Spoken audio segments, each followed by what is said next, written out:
trust me, it's okay. So let the toxic people go. Your peace within is more priceless than a pearl.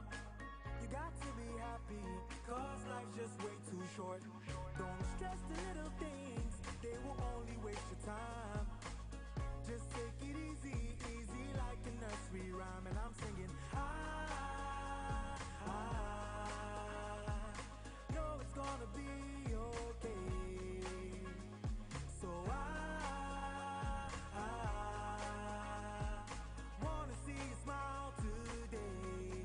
Hey, you just gotta be happy, man. Good days, bad days, it's all part of life. But you must keep the groove on and enjoy every single day. I'm sure you've had some happy days before. So what makes you think you can't have more? Keep on fighting and you'll see. You will soon see rainbows. Hey, come on! La la la la, la la la la, ba-dum ba-dum boom, la la la la, la la la la, ba-dum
when the contractors get paid, they go and buy a Land Cruiser for themselves. Car dealers also, also benefit. And even the spouses, the wives, and the side chicks also benefit. Because when they are paid and they get something, they give their wives and side chicks, some of the money. And that's an important avenue, because you know where that one too goes. When the spouses and the side chicks too get, hairdressers get, dressmakers get, jewelry shops get, handbag sellers get. So don't discount that one at all.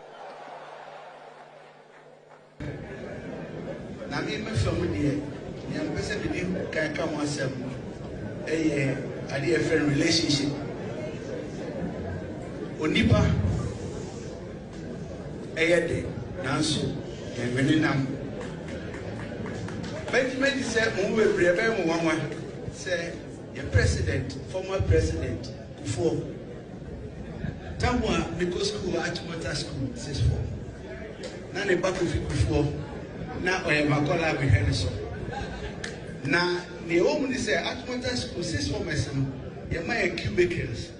80 genius, oh, Papa, weekend, but we're doing a bar. I saw the pussy who sing and no dead. 80 minutes in the head, where they go for back of you, the pianist. Relationship, I said, when I make a child. Sometimes, said you only a new president, obey a president of Ghana. Mrs. So, Nimi said that she made you grapple, Nimi to work for shared politics. But Essa or Toby a better many president for Temunti. But to me, man, money to me, but if you weekend. Airport. I got now, no, Bisabe, no, Profi, Opa why, Yaya Colabo, Uya Colapa, that's when you're a penny go. And you know.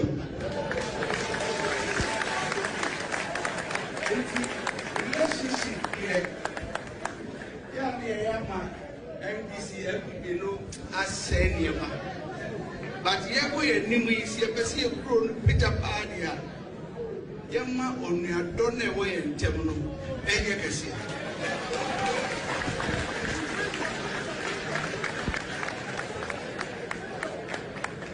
Mr. President, I'm going to now watch what that's squad of Fremina who discovered Bishop Kutomi and then my chief of staff.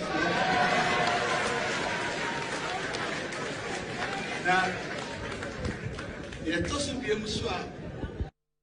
Charge a vote for a new market here, Ghana. Emrase, so buy a fab will be a Jumasa one made this a Jumanimo Maya. I buy him will be contract or one. Yememu. Now will be Biara or one in dear. Now our capacity so betting I say we should give that person the opportunity to compete. TFA be competitive tendering. My whole crime will be a pray be. The obetumi aye adwuma ni yie a oman no benya so mfaso abra oman ne bebo kaka krebi ne de ama no. But wo hwe de ekoso wo bawomia ene omampanya kufu ado amamwo yi mu a ye wo contrast akese bebre a aban de ma bawomia nuanom a ye ma ho kwan se obi amepre bi ye si peg aso ye de sika toto so a oman ne hwere sika titiri dia you will weep for Ghana as we move along. And I am appealing to politicians not to politicize homosexualism. Because if we don't take care, in our bid to try to be politically right, we'll be offending people who love us dearly. And I have a saying that the people who love you, don't hurt them. And so let us think about the welfare of them. Let's also know that the religious even community, and not just the religious community, the traditionalists, the cultural, and our kings and our chiefs are also against it. So we have called you here today to address a matter of grave national importance, a matter that exposes the highest order of political deceit, hypocrisy, and double standards by President John Dramani Mahama and the ruling National Democratic Congress, NDC. For years, the NDC weaponized the Human Sexual Rights and Family Values Bill, using it as a political tool to deceive eminent clergy, our imams, our revered traditional leaders, and the good people of Ghana. Having secured power through this grand deception, President Mahama and his government have seamlessly shifted their stance, abandoning the very cause they championed so loudly in opposition. My colleagues from the NDC saw this not just as a moral imperative, but as a potent political weapon. They engaged the streets of Accra, our communities, the media, religious leaders, civil society groups, and traditional rulers, our imams, our pastors, and portrayed the MPP government at the time as indecisive and disconnected from Ghanaian moral values. During the 2024 election campaign, the then candidate John Dramani Mahama explicitly pledged to sign the bill into law when voted into power. He went as far as accusing former President, His Excellency Nana Danko Akufo-Addo, of delaying the bill's assent due to dependence on foreign aid. Mr. Mahama boldly declared that if Ghana were self-reliant, no foreign entity could dictate our laws. Faced with the realities of governance, including risk to the World Bank and IMF funding, as well as constitutional challenges, the NDC government moved from push the bill at all costs to manage how it is introduced and structured. President John Dramani Mahama has presented two faces to the world, one tailored for Ghanaian voters at home, and another carefully curated for American audiences abroad. While promising Ghanaians at home that he supports the bill in principle, he travels abroad and sings a completely different tune. Standing before the American institutions, his certainty dissolves into procedural language, deflection, and appeals to the democratic process. Today, the president hides behind the fact that it is a private member's bill to wash his hands off it, outlining and citing constitutional pathways to delay or reject the legislation. Ladies and gentlemen of the press, the National Democratic Congress has shown its true colors. The real shift we are witnessing is beyond ideology. It is purely deception. They exploited the genuine moral concerns of Ghanaians as a stepping stone to power. They weaponized it to deceive the public, only to turn around in power to abandon the pursuits, and have now deprioritized those concerns at the altar of political convenience and international appeasement. President Akufo-Addo, as the representative of Ningo Pram Pram, the people of Ghana want to hear what your view is on the LGBTQ bill that is before you. Say something and sign it. Mr. President, you are beginning to appear as a supporter of LGBTQ. The people of Ghana and the people of Ningo Pram Pram do not want it. So President Akufo-Addo, it has been 8 months since Parliament passed the legislation. Sign it or tell the people what your stance is on LGBTQ. We know the stance of President Mahama. We don't know your stance. President Akufo-Addo, as the representative of Ningo Pram Pram, the people of Ghana want to hear what your view is on the LGBTQ bill that is before you. Say something and sign it. Mr. President, you are beginning to appear as a supporter of LGBTQ. The people of Ghana and the people of Ningo Pram Pram do not want it. So President Akufo-Addo, it has been 8 months since Parliament passed the legislation. Sign it or tell the people what your stance is on LGBTQ. We know the stance of President Mahama. We don't know your stance. President Akufo-Addo, as the representative of Ningo Pram Pram, the people of Ghana want to hear what your view is on the LGBTQ bill that is before you. Say something and sign it. Mr. President, you are beginning to appear as a supporter of LGBTQ. The people of Ghana and the people of Ningo Pram Pram do not want it. So President Akufo-Addo, it has been 8 months since Parliament passed the legislation. Sign it or tell the people what your stance is on LGBTQ. We know the stance of President Mahama. We don't know your stance. President Akufo-Addo. Me duty in my faith is against LGBTQ. Me Assemblies of God me.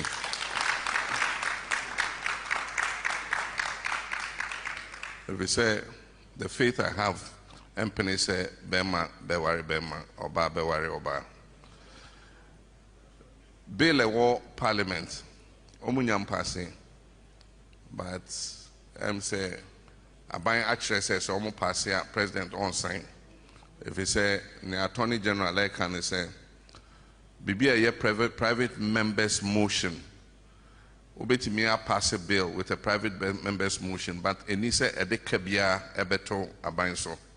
And based on that technicality, President Asegna said Seba on signing. In terms of the idea between Parliament and the executive, Omoshe na Omokan, Ebia Sombeshe bill numwa, normal bibia, it puts a charge on government na Omoye no free. Then it opens the way for the president to be happy to sign the agreement. And so, me personally, Benjin this, and a man is a man, a woman is a woman. Me believe it say nipa utimi sorry I say me fili wo me muse me yoba.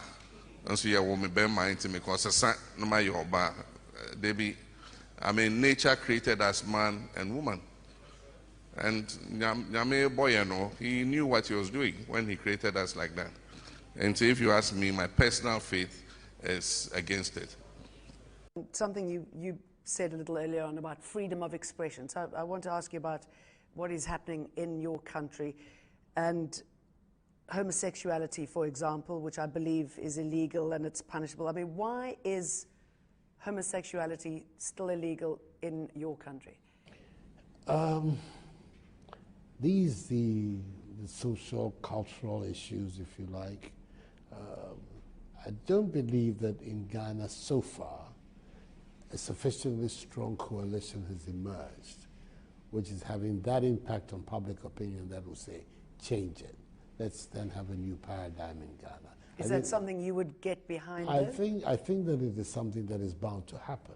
And when that happens, what's going to provoke it? What's going to make it happen? Oh, it's the activity like elsewhere in the world. Like elsewhere in the world, the activities of individuals, of groups. I grew up in England. I went to school as a young boy in England, and I grew up at the time in England when homosexuality was banned there. It was illegal, and I lived a period when British politicians thought it was anathema even to think about changing the law, and then suddenly the activities of individuals, of groups, a certain awareness, a certain development grew and grew and grew stronger, and it forced a change in law. I believe that those are the same processes that will bring about changes in our situation. At the moment, I don't see that in Ghana there is that strong current of opinion that is saying this is something that we need to even deal with. It's not so far a matter which is on the agenda. Something you said a little earlier on about freedom of expression. So I want to ask you about what is happening in your country and homosexuality, for example, which I believe is illegal and it's punishable. I mean, why is homosexuality still illegal in your country? These the social, cultural issues, if you like. I don't believe that in Ghana so far a sufficiently strong coalition has emerged, which is having that impact on public opinion that will say, change it. Let's then have a new paradigm in Ghana. Is that something you would get behind? I think that it is something that is bound to happen. And when that happens, what's going to provoke it? What's going to make it happen? Oh, it's the activity like elsewhere in the world. Like elsewhere in the world, the activities of individuals, of groups. I grew up in England. I went to school as a young boy in England, and I grew up at the time in England when homosexuality was banned there. It was illegal, and I lived a period when British politicians thought it it was anathema even to think about changing the law, and then suddenly the activities of individuals, of groups, a certain awareness, a certain development grew and grew and grew stronger, and it forced a change in law. I believe that those are the same processes that will bring about changes in our situation. At the moment, I don't see that in Ghana there is that strong current of opinion that is saying this is something that we need to even deal with. It's not so far a matter which is on the agenda.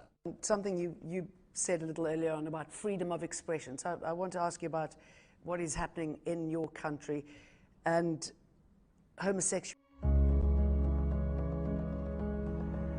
107 power radar contact 7 midcourt miles.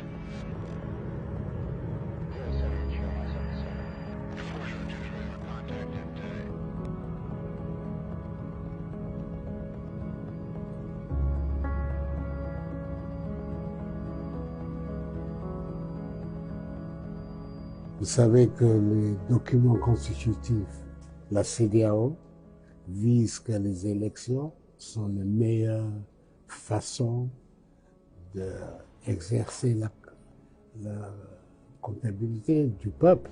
Et quoi la CEDEAO vise non-gouvernance, c'est basé sur des élections crédibles et transparentes.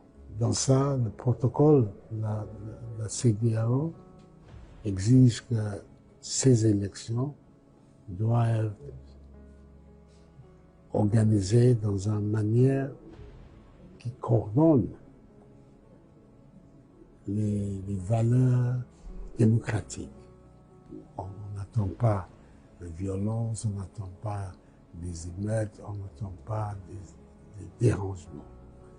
Deuxièmement, que le processus sera dans un cadre transparent où on va voir vraiment le vœu du peuple béninois. Parce que c'est ça qui est important. Ça, c'est le but de notre mission et c'est le but de la CEDEAO. La CEDEAO, comme vous le savez, est confrontée avec des grands problèmes de gouvernance. Et toute partie des gens de la CEDEAO insistent que le résultat de bonne gouvernance, c'est l'approfondissement de la démocratie. Et c'est ça qu'on attend ici. Et j'espère bien que tous les acteurs politiques comprennent bien la nécessité de voir comment on peut mieux approfondir l'avenir démocratique du peuple béninois.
Government is broke, government is broke. The people are spending billions to go inside the government that is broke. Have you ever seen a minister who resigned because government is broke before? Government has no money. Have you ever seen a governor who said, ladies and gentlemen, when I was elected, I thought the government had money. Now I discover government has no money, I resign. Have you ever seen it? Government has no money, but they are bringing money out at election time. Where is that money coming from? So they are lying. What is happening is that there are two types of wicked people in government. Type 1, they eat current money. Any money they find in government, they will eat it. They are wicked about that one. There is type 2. Type 2, they eat current money and future money. They will say, my term will end next year. When I leave, how will I eat money? Let me borrow money now and borrow money of the future and eat it now.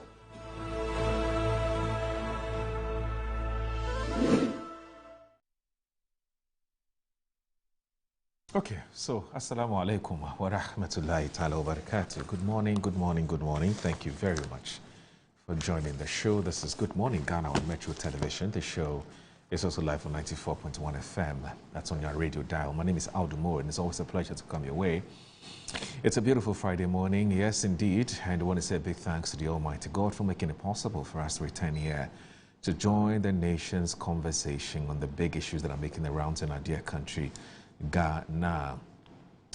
I also want to say a big thanks once again to our cherished and valued and loyal viewers and audience of the show. We can't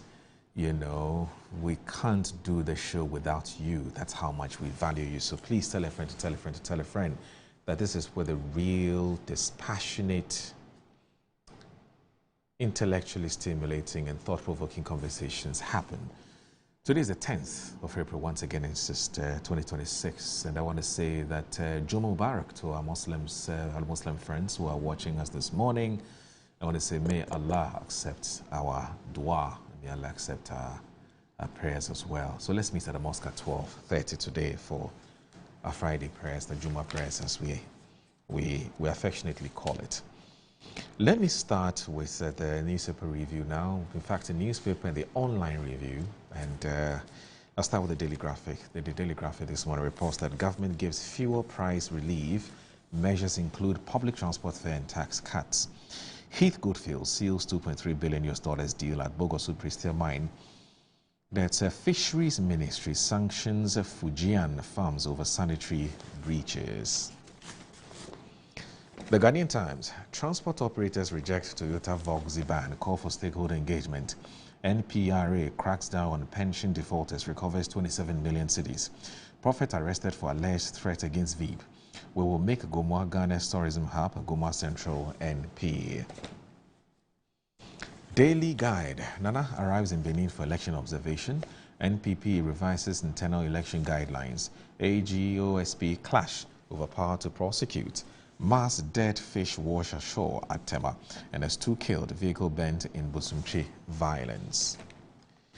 The new weekend crusading guide, Pioneer in Herbal Medicine speaks. There's also $65 million Trafigura loan puts Bogosu Prestia mine on edge. Ghana Gas CEO hot over procurement breaches. NPP reorganization drive gathers momentum as TESCON leaders back to Mberima in a transformation drive. George Mrikuduka called to the bar. The Insight.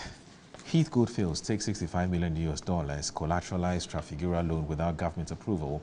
Musa Vuli calls for data sovereignty and women's inclusion in AI. Ghana Medical Trust Fund begins GMTF care rollout at Konfo Anoche. NDC Samuel Ofusampof loses 93-year-old dad. Disregard Ayuba and Kojo, they lack legitimate installation. Honorable Afutu Kwote. No kings, no wars. The protest waves against U.S. President Trump. The Herald. Politicians, CSOs and media quoting double standards over Prestia Bogoso and Damine gold mines. Yoko dodges legal technicalities and $17 million gold deal ruling. There's NAM1 rejects Yoko's claims linking Council of State member to Men's Gold. Mahama Care rolls platform to improve patient access. Cabinet cushions Ghanaians with fuel tax cuts amid price surge. The Ghanaian publisher, Trafigura debunks Heath Goldfield's $2.8 billion deal. NPP revives election guidelines. AG challenges OSP powers. And has the picture of Dr. Justice from side, Deputy AG and also Minister for Justice and Special Prosecutor himself, Kisie Jabing. I don't know what this whole thing is about. I thought the laws that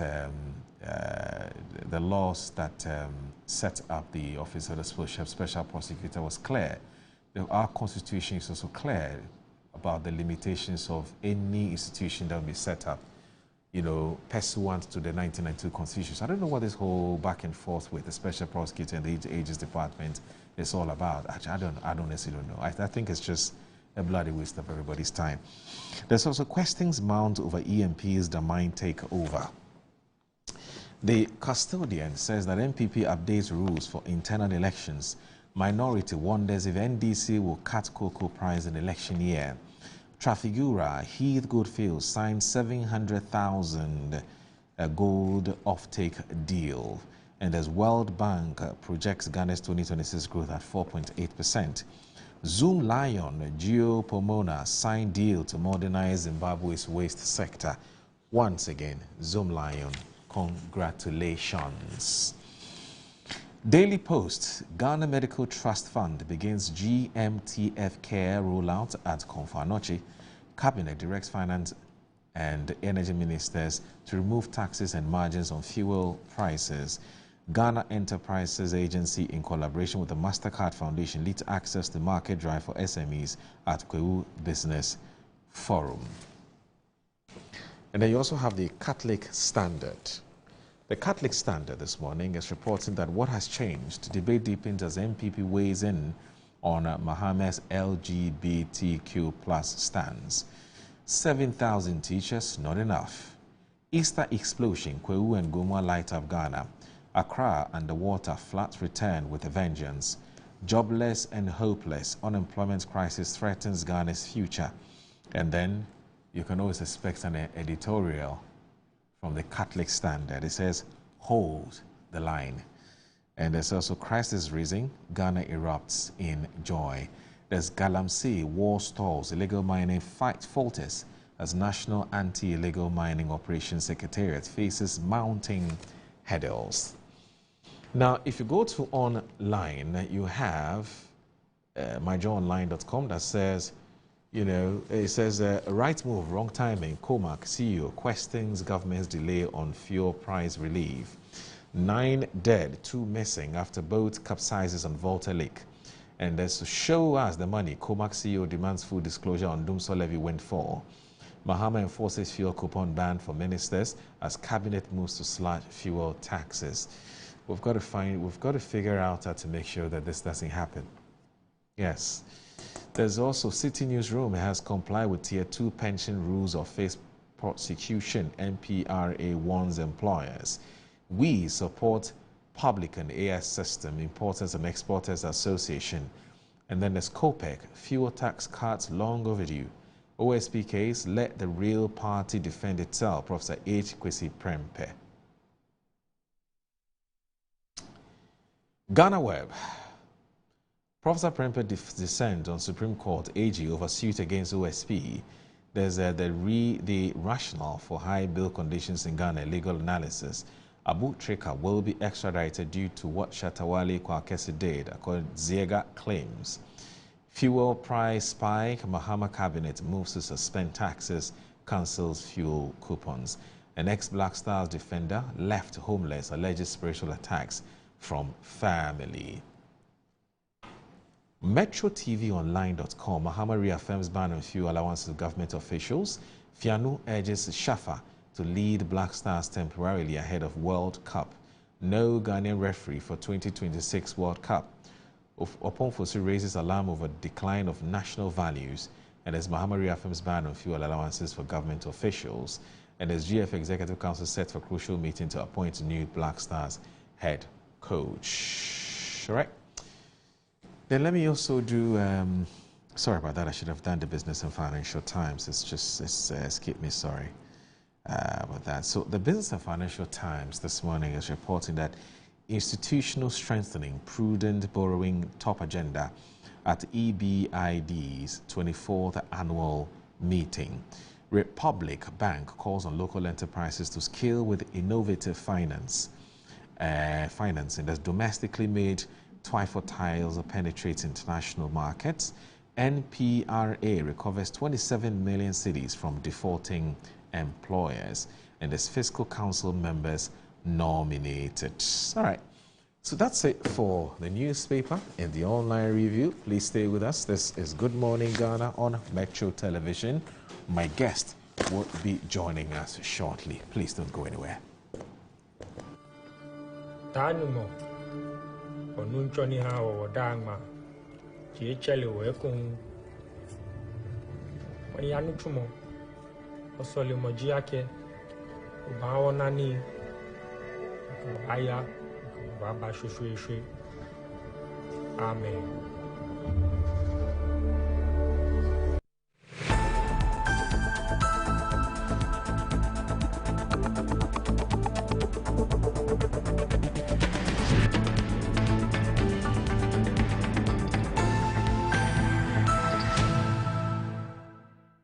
The ideal property shouldn't be a daunting task. At MNC Properties, we believe everyone deserves a place to call home. That's why we specialize in providing affordable housing options under our flagship project, Fresh Property Joy. Specifically designed for low and medium income earners, our range of customizable homes includes 2 and 3 bedroom standard and executive options, all meticulously crafted using innovative interlocking brick technology. We understand the importance of simplicity and convenience in the acquisition process. That's why we have designed our procedures to be straightforward and hassle-free, offering flexible payment options tailored to your individual needs. In addition to our affordable homes, we proudly offer litigation-free lands for sale in vibrant and upscale communities that present the perfect opportunity to build your dream home. We are committed to making affordable housing a reality, providing you with the joy of owning a home that meets your budgets and aspirations. Whether you're looking to buy, rent, or invest, we've got you covered. Our service team is ready to assist you on 030-255-1917. MNC Properties, choice of class. March is Colorectal Cancer Awareness Month. Have you attained 45 years and older? Notice blood in your stool, a family history of cancer? Then don't wait to have a colonoscopy. Early detection of cancer and effective treatment save lives.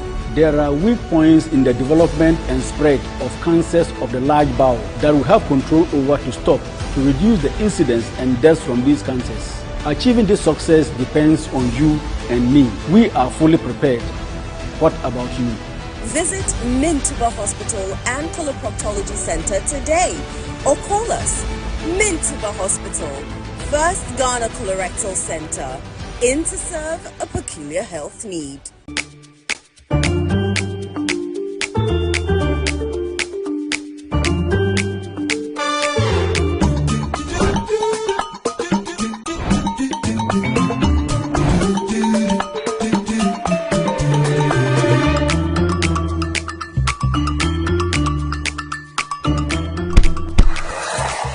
Hey buddy, it's me Azar. Hey, me now they see. Hey, you don't look fresh. Oh. Hey. With your label today. Wait till you see what's inside me. Azar, freshly made inside and out for greater coverage and colors that last longer and beautify your walls, spaces and places. Azar, no size. Go ahead. Buy now. Azar, #1 from Azar Group since 1921.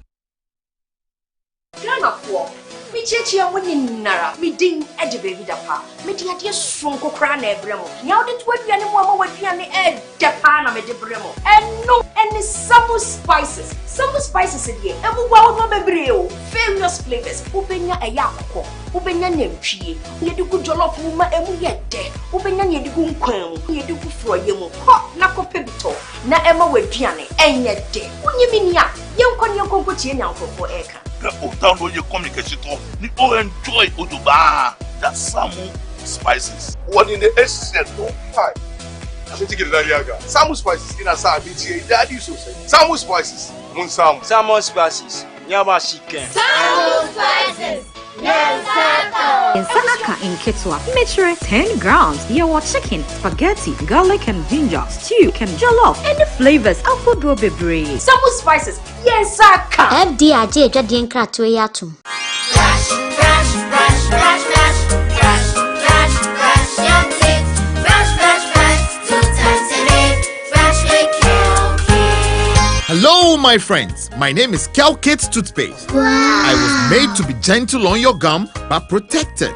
I will protect your teeth from cavity, make your teeth whiter, stronger, keep your mouth fresh all day. And best of all, I'm strawberry flavored. So put on a smile and try me. That's amazing. Just try me. That's my job. If you say so, jump on my brush. Makes your teeth stronger, chicky chicky whiter, chicky chicky stronger. Yay! You did it! I'm glad you like your new toothpaste. Don't forget to brush both day and night. Kel-Kit. Happy smile.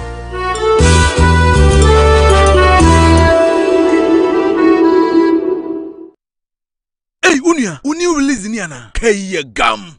A bitino was me new release. Me can no access fit muhono. And na Turbotech Garages Limited. Akwafa besiesi amana aye nitia. Obi ase ya ka amunu no. Accident car no na. Turbotech Garages Limited. Amana se jina ne naso sa no. Me se wo akwafa broni fita engineer efra abrochiraba. And wo check cars no. Na wo hunu ba bi a fault kro wo. And ho spare parts so wo de hyehyɛ. Afene si road. And so ho charges kakra bi o. Turbotech Garages Limited. Wo ye general servicing. Ebi engine overhauling, engine tuning, oven spraying, general electrical works, air condition installation work, BMU, upholstery, gearbox, make a day. Turbotech Garages Limited. Apart from sir, car that wotimi ato, and now our Toma one was science importation of cars and whose spare parts. If I butcher Wokoto car mawa, a free. Ace, also what you call Turbotech Garages Limited. Our La Paz Malam Road. After Bayard traffic light. Wow. Bibiania for 0206. 48 1793 and now 0542 96 1111. Website turbotechghana.com. Turbotech Garages Limited. Hey, kaya wo bia benyane.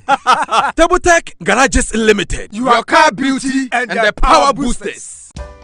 In my line of work, a confident smile is everything. Kel Charcoal toothpaste keeps me on top of my game and ensures my smile is always radiant and bright. With the tiring nature of my job, we spend several hours under the scorching sun. To keep our teeth white and our breath fresh all the time, we use none other than Kel Charcoal toothpaste. Kel Charcoal toothpaste. You're on a Kessie and in a kit one. Samayo Kendini, a who be here, Samacha Sapapadia to a mammy man for Kel Charcoal's natural ingredients, and a bomb is so buying, a man is swing, and a sans of Mamma Hoto so a will beg you. Kel Charcoal toothpaste. Choose Kel Charcoal toothpaste for anti-cavity, whiter teeth, and fresher breath all day. Available in 80 gram and 150 gram. Grab yours today. Kel, happy smile. This advert is FDA approved. Looking for the ultimate oil city getaway? Welcome to the Groove Ethipon Beach Resort, where luxury meets adventure. Host your meetings and events in our fully equipped conference facility.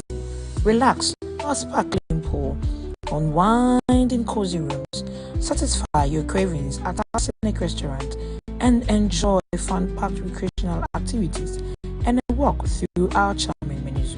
Whether it's business, pleasure, or pure escape, the Groove is your perfect destination.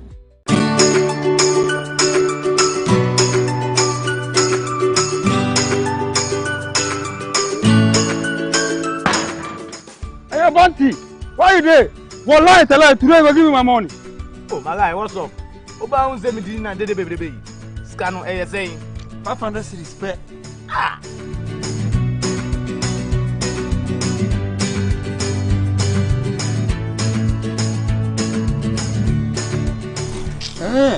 I see. Level don't change. But you show me the way. But there's some sorry, Amanua. Talk to babe. ¿Quieres ganar dinero? Huh? Cash. Yes, cash. Let me show you the easy way to make money with One Shot. Visit the WannaOwn website at wannaown.us. Sign up with your phone number and get ready to play. Select games on the homepage and then select One Shot Game. Deposit to make an entry, then pick a number from 0 to 99. If your number comes up, you win a cool 500 cities. Hey, so it'll be easy like that. Just like that. So I'll go buy my dream car. Por supuesto. Just visit wannaown.us and win some cool cash prizes. Gbemi. Boom! You be too much. Play responsibly. Gaming can be addictive. Accredited and endorsed by the Gaming Commission of Ghana.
Sunshine Day, Sunshine Day.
That's right.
Consequently, Cabinet has decided that the following measures be taken to mitigate the impact of the recent increases that we've seen in fuel prices, which are solely attributable to the conflict that has arisen.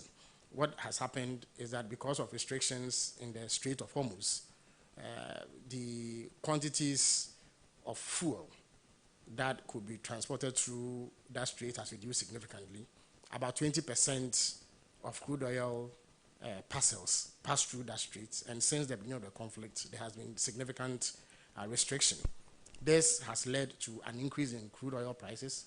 It has led to an increase, significant increase in insurance premiums and other such costs, and that is what has accounted for the increases you've seen in the last two pricing windows, despite the very stable economic environment we've had, which has cushioned Ghanaians significantly. So Cabinet believes that a number of steps need to be taken in order to avert any further fallouts.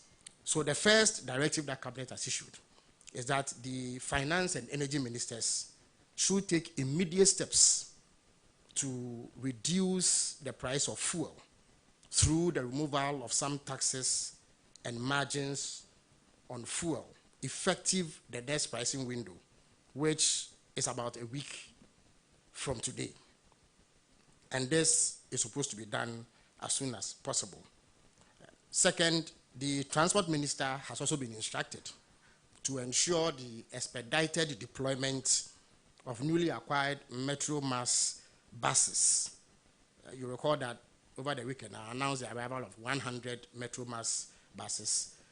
Another batch of 100 buses are expected in August, and then the last batch of 100 are expected in November to make up 300. But currently we have 100 available, and the transport minister has been instructed by Cabinet to ensure expedited deployment of these buses in high traffic corridors to ensure that it alleviates any difficulties that may have arisen out of the recent fuel price increases.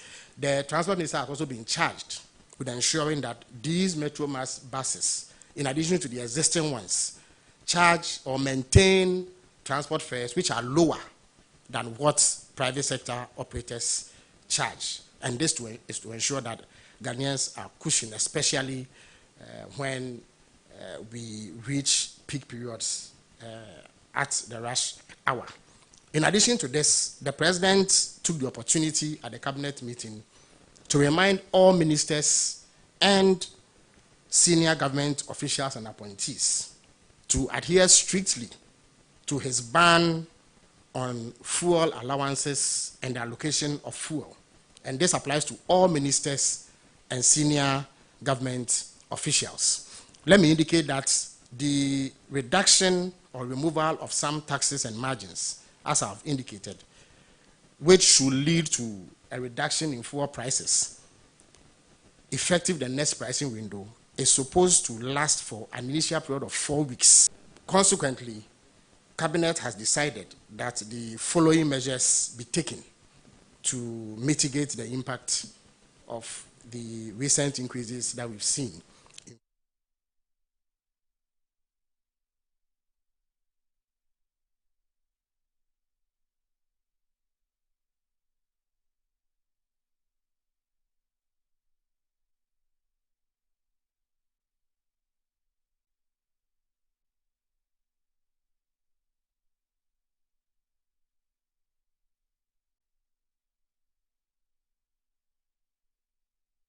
All right, you're watching Good Morning Ghana on Metro Television. The show is live on 94.1 FM. My name is Aldo Moro. Well, I guess finally I hear we had a bit of a challenge this morning, but finally I guess I hear, and we'll kickstart with our conversation for the day. Let me say that the former Honourable Member of Parliament, in fact, both of them are former MPs. The former Honourable Member of Parliament for the people of the Miang constituency, I'm talking about Abdul Aziz Mohammed, who is now the Deputy Director General for GS CASE. Now, CASE, for short, is Kofi Annan Center of Excellence. That's where he works now. And, of course, it's under the Ministry of Communications. That's his sector ministry. He's joined us this morning for a conversation on the back of many, many things that have happened in the last 24 hours. Good morning, Honourable. Thank you very much for joining us. Good morning, Moro. My pleasure to be here. Yeah, a long, long time. Yes. You've been busy. Well, for God and Country, you know, your producer got in touch with me this early morning, but I had to honor the invitation because of the respect I have for this platform. Yeah. And also it will serve as an opportunity to communicate not just for the government, but also for the party that I serve. And so it's good to be here. And it's good to see the face I'm seeing here this morning. I won't mention the name before you. We're indeed grateful you were able to make it. Yes. And you know, occasionally some of these things happen. Right. When the political parties book somebody to appear on a platform and then something happens at the last 11th hour, and then there's got to be a change. Sometimes it inconveniences I know. the others who have had to call into sitting. So we sincerely apologize, and we're happy that you've been able to make time. I need to think that you're an extremely busy man, but as you said, because of your love for, first of all, Ghana, and your love for your work, and your love for Metro TV. But you left us one thing, you should have added your love for Alhaji Moraudu. Exactly. and my government. And my government. Yes, of course, your government. That's Yes. very, very important. You know, we're actually neighbors. That's what a lot of people don't know. So once in a while when I'm doing my walk, we run into each other, we'll talk small, and then we'll continue because it's not time for talk, it's time for exercise. Dr. Okuboy said we should be exercising, especially when you're in your 40s and you are hitting the fifth floor. You must take exercise. It's very, very important. In fact, he has a book on some of these non-communicable diseases. It's a book that is really selling. I'm sure that if you're looking for a copy of that book, Dr. Okuboy will tell you where to get one. Very, very, very, very, very informative, extremely informative, because the most important assets of every country are the human beings. Once we're alive and kicking, we're healthy, we will be wealthy, hopefully. But if you die, you can't make money. So it's as simple as that. So speaking of which, let me just officially introduce Dr. Bernard Okuboy, who is a former Minister of Health, a former Chief Executive Officer of a National Health Insurance Authority, and also a former board chair of the Kolebu Teaching Hospital. He's a medical practitioner, soon to be Dr. Okuboy, as a PhD. Good morning. Manche. Oh, wait, I guess so. The position is easy. I'm a veteran. How for do? Diane, la chawason, a condition course no petreta. Charlie, basic pra. Good morning. Good morning. How are you? La chanchami. Amazing. What I mean is maybe if maybe I see a condition. I don't speak. I'm totally lost. Exactly. I say you're looking handsome. He's looking very, very, very, very nice. I said you are looking handsome, and your handsomeness is intimidating. You should be here for some time to come, maybe some 12, 16 years. You know what? He looks very nice in the position. I have a responsibility to make sure that you're not lost. I have to find you. Exactly. I'll find you after the break. Exactly. Let me take a break. When I come back, I'll find you. I have a torchlight. You're watching Good Morning Ghana on Metro Television. Please stay with us.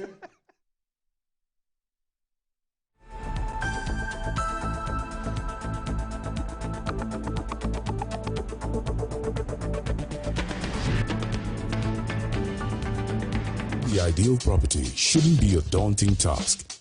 At MNC Properties, we believe everyone deserves a place to call home. That's why we specialize in providing affordable housing options under our flagship project, Fresh Property Joy. Specifically designed for low and medium income earners.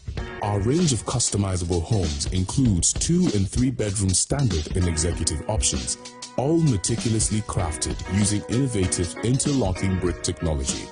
We understand the importance of simplicity and convenience in the acquisition process. That's why we have designed our procedures to be straightforward and hassle-free, offering flexible payment options tailored to your individual needs. In addition to our affordable homes, we proudly offer litigation-free lands for sale in vibrant and upscale communities that present the perfect opportunity to build your dream home. We are committed to making affordable housing a reality, providing you with the joy of owning a home that meets your budgets and aspirations. Whether you're looking to buy, rent, or invest, we've got you covered. Our service team is ready to assist you on 030-255-1917. MNC Properties, choice of class.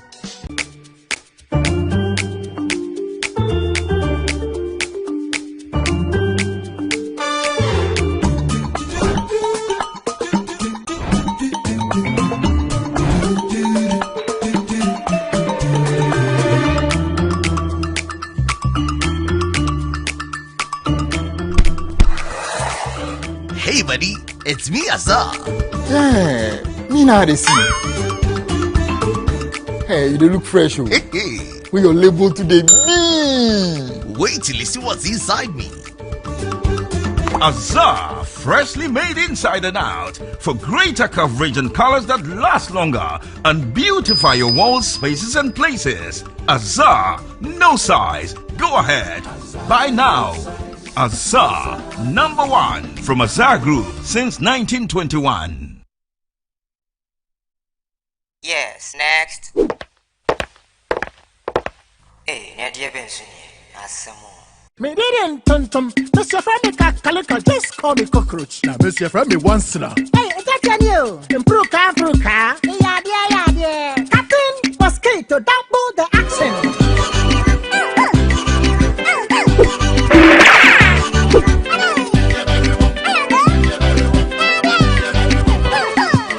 Sasso spray. Mr. Friend is Sasso quell. Yeah, go to my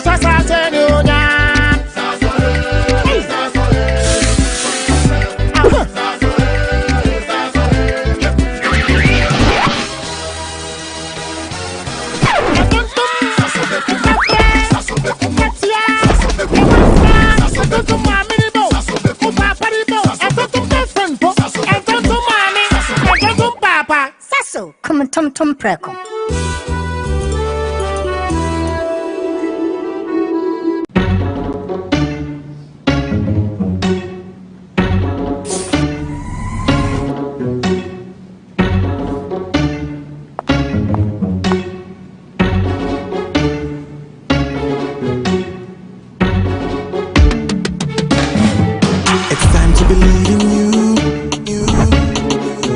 Changing, so should you. If you're dreaming, don't be afraid. And in the valleys, keep your head up high. Dare to dream with Puma drinks. Puma, yeah. Believe it, you can achieve. Puma. Oh yeah, clap your hands for the whole new vibe. Make we set the bliss. Oh yeah, come alive. Let me hear you.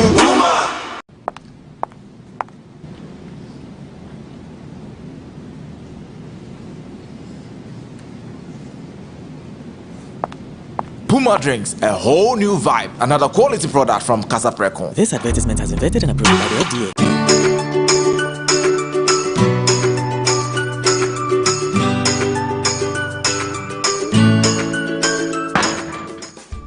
20. Why you there? Wallahi, today you go give me my money. Oh, my guy, what's up? Oba un 17 and dede baby. Scan on ASA. 500 cedis per. Ah.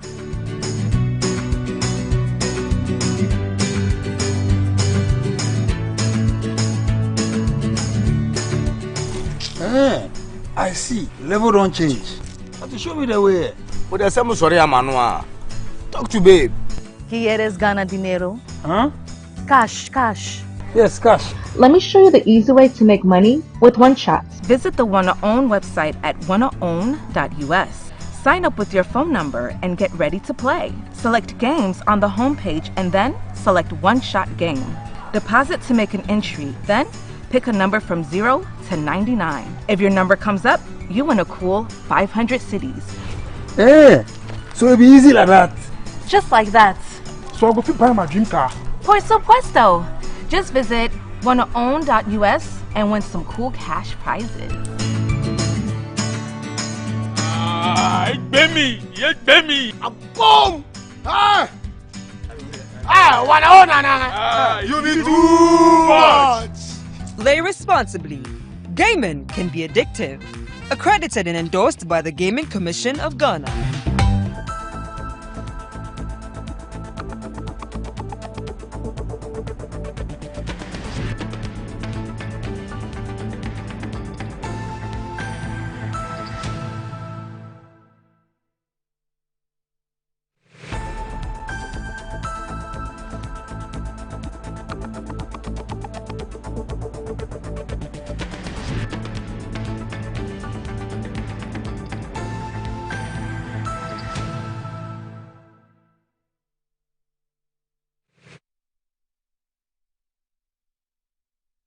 You're still watching Good Morning Ghana on Metro Television. I'm here with Dr. Bernard Okoboy, who is a medical doctor and also a former Minister for Health, and also Abdul Muhammad Aziz, who is a former MP for the Miang constituency, Abdul Aziz Mohammed, and then also he is the Deputy Director General of GHKs, or they say the Kofi Annan International Center of Excellence. Gentlemen, once again, thank you very much for joining us. Now, I said that I had a responsibility. In fact, I was duty bound to find one of my guests who was lost, and he was lost for language reasons or for linguistic reasons. Dr. Bernard Okoboy decided to speak the Ga language. And because of that, Honorable was wondering, what is he saying? And Dr. Bernard Okoboy, I can't trust that he will tell him exactly what he said, so I'll have to do that myself. Because apparently he was telling him off air that he said that he's looking good. Nothing to do with it. So let me do the interpretation myself. So, Honorable, what Dr. Bernard Okoboy was saying that even though we're sitting in an air-conditioned environment, but the system is very hot, very, very, very hot, and so you have to find a way of cooling it. What is the system hot? It means the ground hot, money no day. You should water the ground. You should look for water tanker and water the but ground. He's not in charge. So how can he water the ground? How can the ground be hard at this time that almost every Ghanaian is giving testimony to the good works that we are seeing around? That cannot be true. So we are you mean you're wondering which Ghana he's living in? I'm wondering which Ghana he's living in. At least today you are buying fuel at a lower price than you did in the past. All right.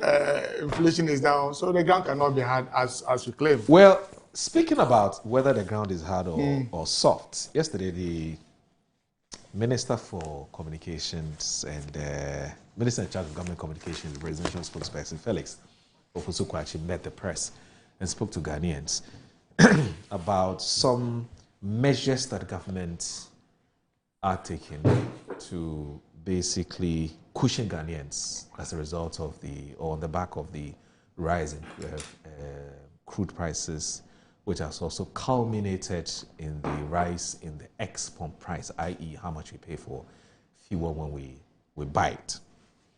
Now, I want us to look at how the Daily Graphic has captured it, and then I can pick your thoughts on this. So, Kester Abraham Crunchy from Jubilee House says the government has announced a number of measures to immediately cushion Ghanaians from the recent spike in fuel prices. The measures include the removal of some taxes and margins on the petroleum price build-up, the deployment of newly acquired buses for the Metro Mass Transit Limited, particularly on high traffic corridors, and the lowering of fares charged by Metro Mass below those of private sector operators.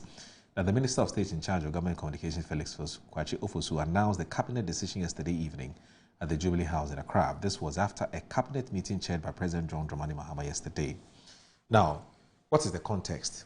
Crude oil has been trading in the region of some $60 a barrel since January. Now, this year, resulting in lower fuel prices at the pumps. However, following the Israel-US war against Iran, which started on February 28 this year, price of the commodity started trending upwards, especially after the closure of the Strait of Hormuz, where about 20% of global crude oil supply passes. This has led to a sudden spike in crude oil prices from $63 from February 26 this year to a peak of $102 last Monday on the WTI futures, before trending downwards to $93 last Wednesday upon the announcement of the ceasefire, and up again to $95 as of yesterday. Now, since the beginning of the conflict, there has been significant restrictions. This has led to an increase in crude oil prices and a significant increase in insurance premiums and other such costs. This is what has accounted for the increases we have seen in the last two pricing weeks, according to Felix Kwachi. Now, he knows that prior to the external shocks, the country had enjoyed a very stable economic environment that had significantly cushioned Ghanaians. Now, to avert further fallout, Cabinet issued 3 major directives effective immediately, Mr. Kwachi Ofosu said. First, Cabinet instructed the Ministers of Finance, Dr. Castle Atto-Forcing, Energy and Green Transition, Dr. John Abdullahi Jinapo, to take immediate steps to reduce the price of fuel through the temporary removal of some taxes and margins. Mr. Kwachi Ofosu explained that the adjustments were expected to take effect within the next pricing window, approximately 1 week from today. Again, the Minister of Transport, Joseph Nikpe, was also charged with ensuring the rapid deployment of newly acquired buses for the MMT, particularly on high traffic corridors. Mr. Kwachi Ofosu reminded the public that the President had announced over the weekend that the arrival of the first batch of 100 MMT buses, saying the second batch of 100 was expected in August this year, with the final batch of 100 in November, bringing the total to 300. Currently, we have 100 available, and the Transport Minister has been instructed by Cabinet to ensure expedited deployment of these buses in high traffic corridors to alleviate any difficulties that may have arisen out of the recent price increases. In addition, the Transport Minister is to ensure that both the new and existing MMT buses charge transport fares lower than those of private sector operators. This is to ensure that Ghanaians are cushioned, especially when we reach peak periods at rush hours. The Minister of State in charge of government communications also revealed that President Mahama used the cabinet meeting to remind all ministers, senior government officials and appointees to adhere strictly to his ban on fuel allowance and the allocation of fuel. No further details were provided on the specific taxes or margins to be removed. Obviously, because the Minister of Finance and the Minister of Energy are going to be meeting other stakeholders, as we've been told, to deliberate on these matters and arrive at those very, very crucial decisions as to which margins and levies are going to be taken out. And of course, it's knock-on or attendant effect. So, but what he does not tell us is how much time has been given to the two sector ministers to look into the matter. If he did, I didn't hear. And so I stand to be corrected. Let me start with Honorable. Is this the best the government can do under the circumstances? Good morning to our viewers this morning. This is a very important issue for us to look at this morning. That is what government can do at this time. You have enumerated what government seeks to do in the next few days to come. Tomorrow, you would appreciate that fuel prices have seen some significant reduction right from January 2025 up to date.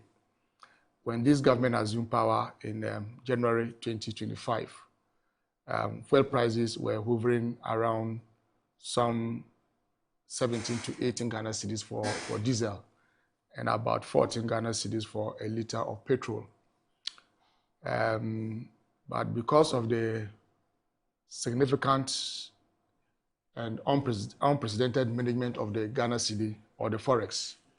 That is now going for around 11 Ghana cedis to $1. We witnessed the prices of fuel coming down to as low as some 9.5 Ghana cedis for a liter of petrol and around 12 Ghana cedis for a liter of diesel. Tomorrow, it is trite that fuel prices are largely influenced by international price of crude and how you manage your forex. And so, like I said, we've been able to manage the forex very well, and that led to the price of fuel coming down to less than 10 Ghana cedis for petrol and about 12 Ghana cedis for a liter of diesel. But because of what we are seeing in the Middle East, the price of crude has shot up from some $68 per barrel to somewhere last week. I think somewhere last week it was hovering. Some few days ago, some 3-4 days ago, the price of crude went to as high as $120 per barrel. Of course, it has come back to some $93, $94 per barrel. Government is very sensitive to the plight of Ghanaians. We recognize that the increase in fuel prices, if care is not taken, could also lead to some rise in the cost of living. The government of President Mahama does not want to subject Ghanaians to some rise in the cost of living, and so measures have been taken to tame the rising cost of fuel. And like you indicated, some 3 measures have been taken. The first one being the fact that some taxes and margins would be suspended, not abolished, would be suspended.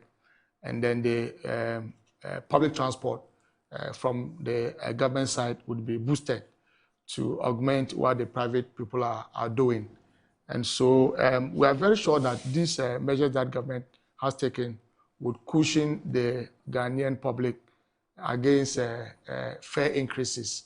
We do not want to see the private transport owners increase fares. And so what we can do would be to give them some relief in terms of how much they pay for a liter of petrol and diesel. We are hoping that the tension in the Middle East would slow down.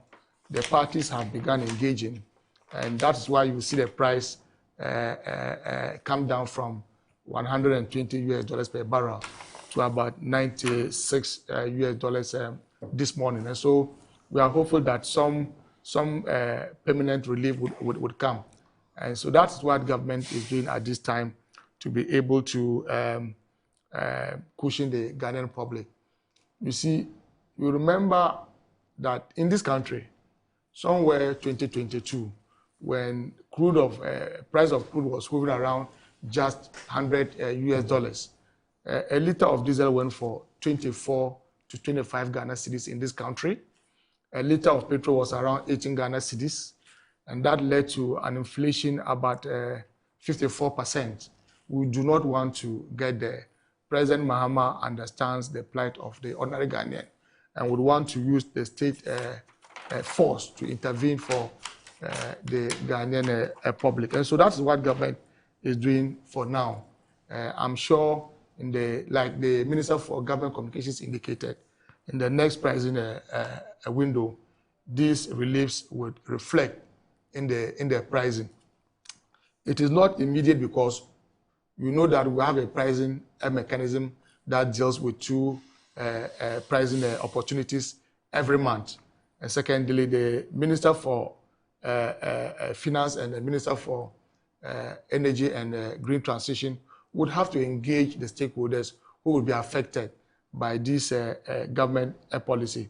So it is the thinking and the hope of the government that between today and maybe tomorrow, those consultations would have been had, and then a formal communication to which taxes and margins would be suspended will now be communicated to the Ghanaian public. But be rest assured that some relief would come our way as the consuming public in the next pricing window. As and when the prices in the crude stabilizes, those taxes and margins can be reinstated. But for now, government has taken a bold decision. It will come at a cost to a government. Government would lose revenue, but President Mahama prioritizes the welfare of the citizens of this country to government revenue. Whilst we recognize the fiscal impact of this decision, government has no any other option than to give this respite to the Ghanaian public. So for now, that is what a government can do. Honorable Kobo, would you have done anything differently if you were in power today? First of all, let me say a very good morning to all of you, and let me also welcome Dr. Mahmoud Bawumia back home. Oh, okay. Yeah, he went to, do some engagements, had some good presentation also on the future of AI in our world. And I think with time, events unfolding tell us that things are likely to remain the same in this country or worse unless we get leaders that are willing to be innovative and to think outside the box. And so there's a lot of deja vu that is going on. And let me start by saying that some few years ago, I think in the Rawlings era before Mills came, when petrol prices go up, the government comes to say that, oh, we've absorbed the increases. You had a father that was absorbing cost when he was actually broke. We had a country that was claiming to absorb increases in petrol prices when we ourselves were not fiscally sound. Over years, we had huge legacy debts. And then politicians across both sides realized that the earlier we got honest with ourselves, the better. And that's what led to this deregulation, where now if prices go up, they must trickle down to the consumer. And where we were compelled to do some genuine education that, look, this is a commodity that we don't produce. Yeah. So when it goes down for you. When it goes up, it goes up. Now, if you're a country that has built a lot of reserves, if you bring it to private life, if you're a father that has a lot of money in the bank or investments or assets that bring you liquid, you get money from it. If some shocks happen, things happen to your children, you can decide to tell them, look, forget about these increases, I'll handle them. And it might be right, or it is right, because you can afford. But if you're a father that is having negative in your account, you are owing Mumu, you are owing the bank, you are owing your colleagues, and you want to tell your children that, look, I learned food prices have gone up, but continue to eat 4 times a day, I'll handle the cost. Even the three that they are taking, you are struggling to pay. You are how do you call it, purchasing on credit. Instead of trying to find smart ways to tell them, look, can we, instead of 4 meals, come to 3, or instead of the quantity and all that, you are speaking big. That's what we are experiencing in this situation. Anytime a government draws a budget where you have expected revenues and you have your expenditure plan, and for any reason your revenues fall, either you sacrifice your program or you close the gap with other tools. And there are 3 main tools for closing deficits or addressing deficits. Either you go and borrow. You mean fiscal tools? Fiscal tools. In terms of running the country. Yeah. Either you borrow or you finance from the central bank, which is printing money, where we all pay through inflation. Or the third one is that you raise taxes. 3 major ones. You can have it, but these are the 3 There's major no ones. any other way, yes. Now, this government already has explained some revenue shortfalls in its first fiscal year, 2025. It wasn't surprising. When they came and made politics with e-levy and all those tax handles that were bringing some revenue, Ojo Opon Nkrumah, good morning, senior. I think he had his birthday recently. Yeah? Ojo Opon asked Atu that, my senior brother, how are you going to close this fiscal gap? And then Atu told us that they have some tax refund. That if it drops it from 6.5 to about 3.5, it was an equation in 4 variables. I tried to calculate that equation, I couldn't solve it. And because of the complexity of the answer, we were like, hey, is Atu going to do some magic? But long story short, the gaps that Kojo pointed to did exist to the end. it was difficult to close. So that's why we had the revenue shortfalls. And but Oko, let me ask you this. Yeah. Did the NDC government have the luxury of not removing those taxes, especially when they had promised not just generally Ghanaians, but they had promised was specific identifiable interest groups who had come to say these taxes are hurting us. You know what? The politics of running nations can make political parties make a case out of certain items that shouldn't be a case for elections. True. That's the point. Because Atu and most of our people know that the country that we run, what we rake in, does not even match what we spend. So whether you like it or not, you can call it e-levy or call it whatever levy. It was a tax handle. It was a handle that was bringing in some money. If you tell me that the quantity is too much, reduce it, it makes sense because we are trying to have a balance. But to say it was evil, it was putting pressure on Ghanaians. Let's take it out. We are suffering. I just did some checks. E-levy brought 643 million Ghana cedis in 2022 when it was introduced. It brought 1.19 billion in 2023, and by 2024, it was given an average of 2 billion a year. E-levy. Are you aware that the D-levy, which was brought recently, raked in about 2 billion Ghana cedis in the first 5 months? Which means it had a potential, the target was 7 billion, but it had a potential to raise about 5-6 billion going by the first 5 months of performance. If you take a tax handle that was bringing in 2 billion and say it was evil, it was burdening the Ghanaian, and then you introduce one which brings in twice the amount. If the first one was evil, how do you call the second one? But the context is important. No, you see, it's not about context. You see, we run, let me tell you something, you run the country. Yes. You use a consolidated fund. Right. Whatever name you give the tax handle, it is bringing money from the citizen into the basket. Fair point. So some of the money that, how do you call it, when they were justifying D-levy, and I'm talking about taxes because I'll come to this so-called tax you want to remove and what it can lead to. Yes. The D-levy, we were told that we need money to buy the fuel for the IPCs. Is that not it? Yes, and also deal with legacy debt. Exactly. When we were in government, it is tax handles like the E-levy, the money they brought, that we used to purchase the fuel.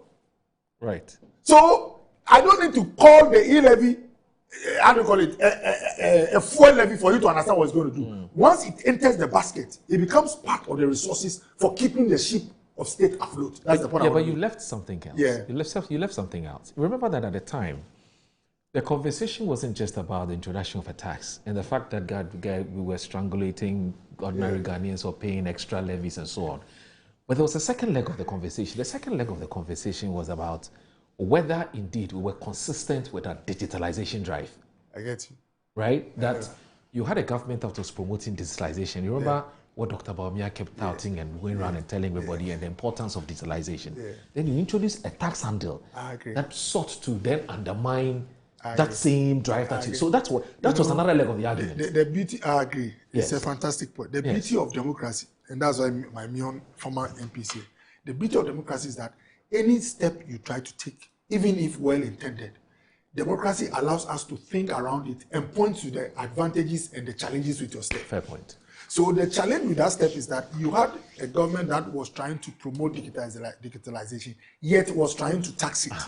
But you see, the point is that when you're a government, any government in the world, you are always trying to find ways to identify new areas of activity, economic activity, where you can also benefit small to run your programs. Right.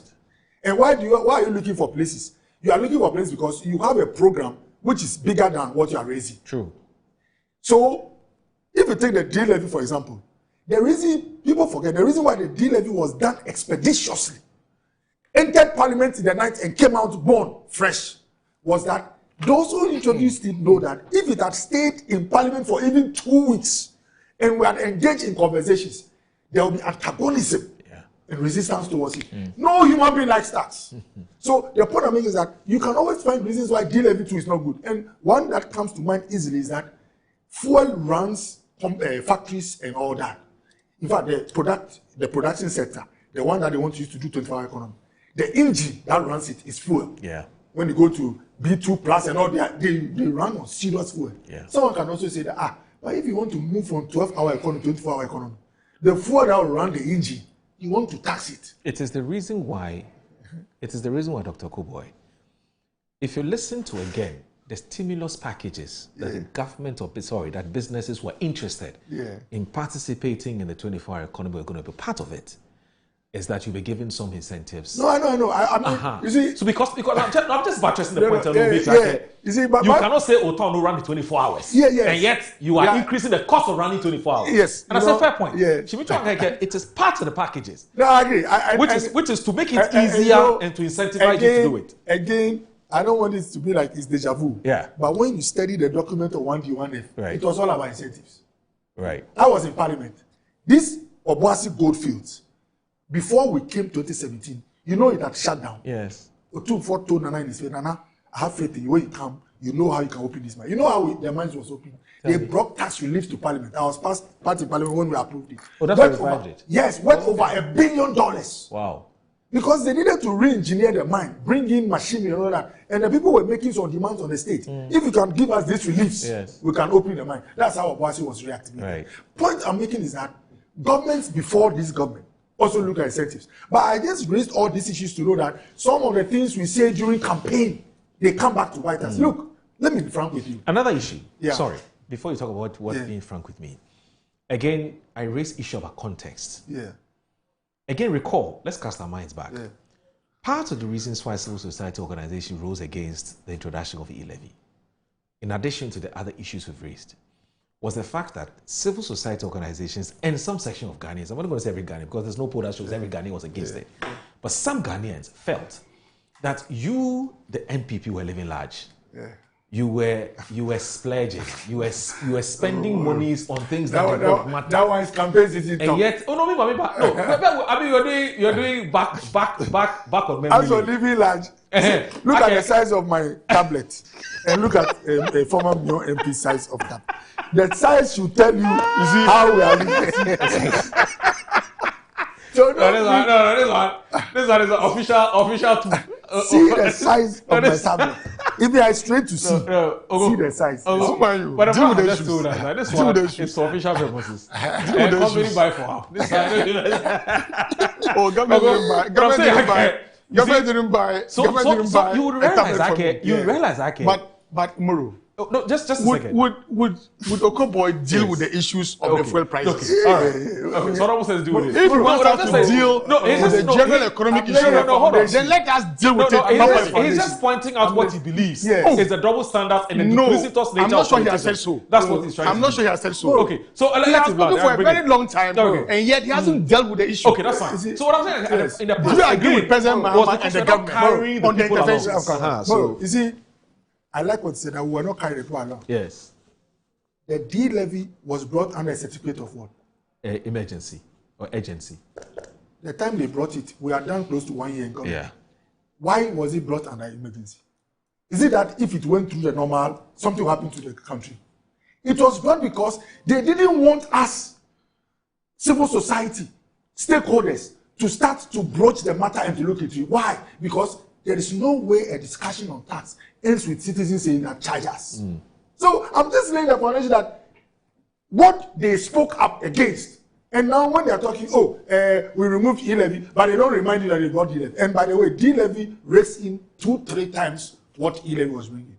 And you always find reasons why a tax is. If they had given us even 1 week, in fact, this morning I was listening to one commentator who is in the oil industry. He said D-levy shouldn't have been introduced in the first place. So again, there are people in civil society who can also tell you why D-levy is not correct. But why am I saying all this?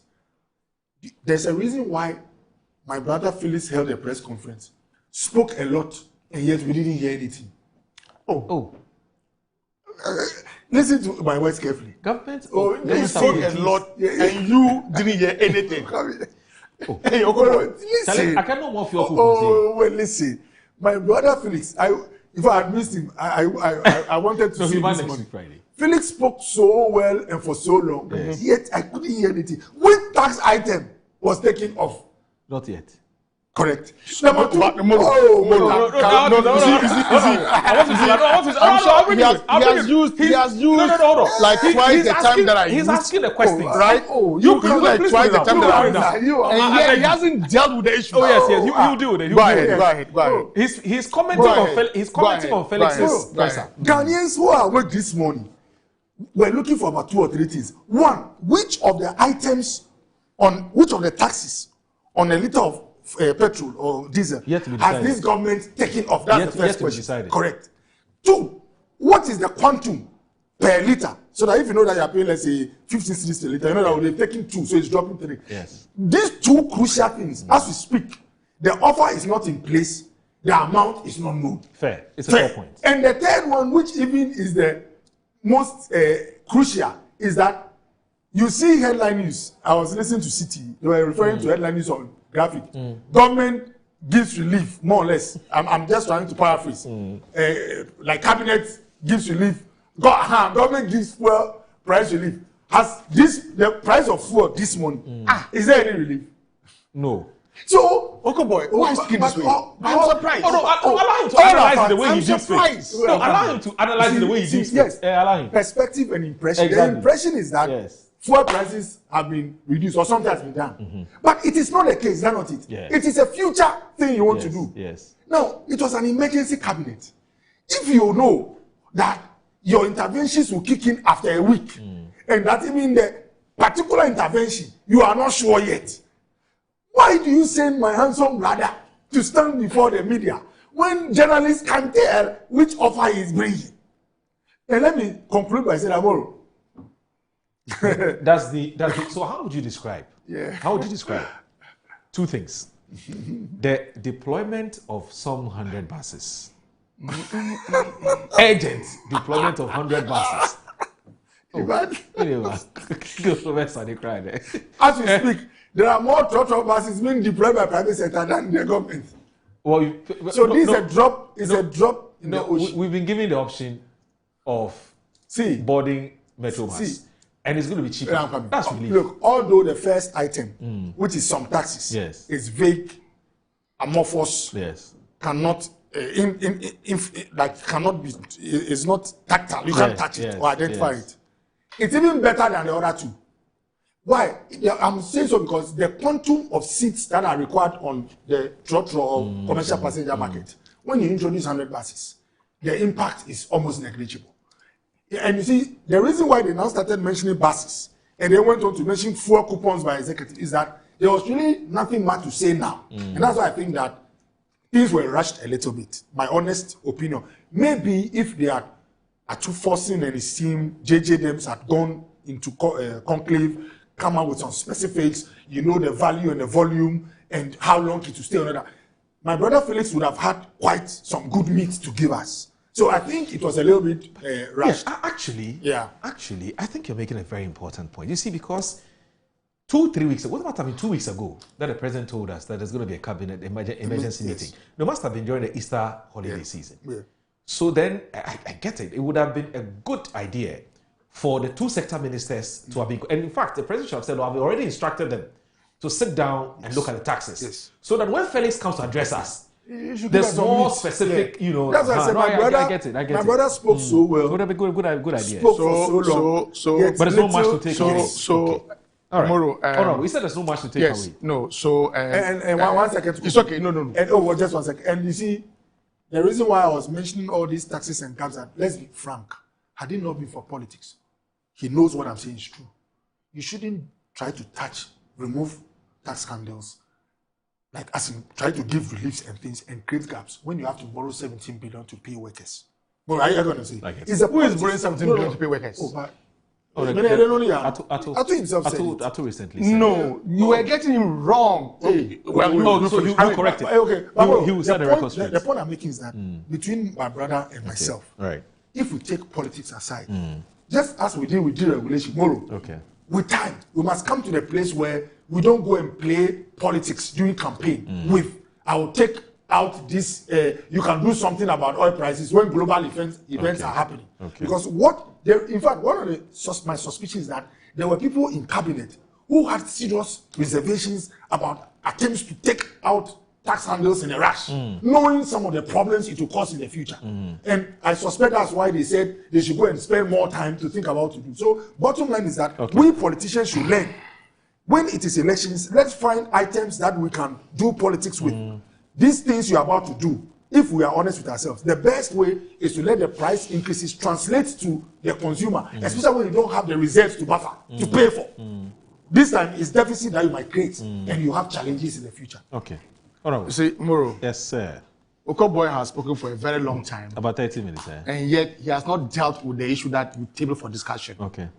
Now, from what Okoboy is saying this morning, Okoboy disagrees with the minority in parliament and he disagrees with the MPP. They have consistently called on government to put in measures to cushion the Ghanaian public. They have made those calls. And so this morning, let it be on record that Okoboy is disagreeing with them and thinks that government should not have done what we have done. I said we do politics. I said we do politics. That over time. Okoboy. Yes, over time we should come to the place. Okoboy. But for now, you are disagreeing. Now they are giving you your leads. You are disagreeing. No. With the government decision. No. To cushion the Ghanaian public. I'm saying that against the rising cost of fuel. No, it's because of the politics. That's against the I said because of the politics we do. Because in opposition, you said we can do something about it. Let me ask you. That's why the caucus now minority. Simple question. It's telling you do something. Do you agree with the government decision to cushion the Ghanaian public for this intervention? Answer is very simple. Oh, do you agree? I'm giving that. You see what the caucus is saying. But over time, let's come to Okoboy. You see, I understand why you are suffering this morning. Oh, I'm not suffering. You are unable to take a specific position. But have you taken a specific? Yes, I have. I have told you politely the interventions that government is taking and why that is taking or is taking. It's taking. Which one? So you are not the host. now you are saying that Felix, the honorable minister, spoke for long, and yet you didn't hear anything from him. And one of your reasons is that he did not mention to you the specific taxes and margins that will be affected. These taxes and margins, especially the margins, affect some state institutions. As a sign of fairness and respect to those institutions, the Minister for Finance and the Energy Minister are supposed to engage them so that they would appreciate the impact on their books before that would be communicated to the Ghanaian public. Look, we have established a pricing mechanism for ourselves that every 2 weeks would publish the prices. The MPA would publish the floor price for fuel, and so we cannot even do anything even today. If we do that, we would be abandoning what we've agreed to do as a country. And so we are saying that whatever intervention that government intends to take must align with the pricing policy of this country, and that will be in some 6 days to come. And so we are saying that these two ministers should engage, agree on the margins and the taxes and the numbers, and that will be reflected in the pricing that will be announced somewhere on the 15th or 16th of this month. So if you say you haven't heard anything from the minister, perhaps because of your biased position, I don't expect you to see anything good coming from Felix Ekwachi. I'm making a point. I beg you. Please, he's saying that would lead to some fiscal gap. Yes. And according to Okoboy, government should use 3 ways to be able to deal with it. One, he says that we can borrow. I said there are normally 3 ways. You said there are 3. Yes, he said there are 3. I will deal with all the 3. Don't worry, I'll do all the 3. Yeah. He says we could go and borrow to deal with the fiscal gap. This is the same borrowing spree that you went on that led you to take 8% at the last election. He didn't say we should do that. Economics is a science. It's just a principle. He didn't say government should do that. I didn't say that. I will give you all the 3 scenarios that he gave. But I am saying that he said that we should deal with the fiscal gap through borrowing. All right? No, he didn't say that. Okay, through borrowing. To bring of money by Bank of Ghana. He didn't say that. Or by raising taxes. That's what he said. Just 1 second. He said usually when you have a gap, these are the options available to you. That's all. So according to Okoboy, we should be dealing with one of these options. Yes, one of them. And I'm saying that all of them, this government will not do any of them. I'm coming. We have chosen a very wise path a path that will bring relief to the Ghanaian public and would not distort our. Can I ask a question for a second? Let me tell you. No, please. You don't take. Yes, you have your turn. No. Now, it is the borrowing spree. I'm asking a question. Please. You mean I cannot ask? No, ask when I'm done. When he lands. It is the borrowing spree that you went on that led this country to a debt to GDP of over 100%. That we became debt unsustainable, and that we're locked out of the capital market. In fact, one of the reasons that led to a GDP that eventually got you guys out of a government. You haven't learned. Now you are saying that we should go and print money from the Bank of Ghana. Yes, that's reckless. Between 2021 and 2022, you printed over 80 billion. That led to an inflation of over 54%. Oh no, we didn't understand. That brought hardship to the Ghanaian people. No, you didn't understand. We will not do that. No, you didn't We are understand. saying that we could also go and raise taxes. Yes. That would impose more economic burden on the Ghanaian public. Right. That we are not ready to do. Right. What we are saying is that we are going to suspend some taxes and margins. We are not abolishing them. We are going to suspend them. Now, get this.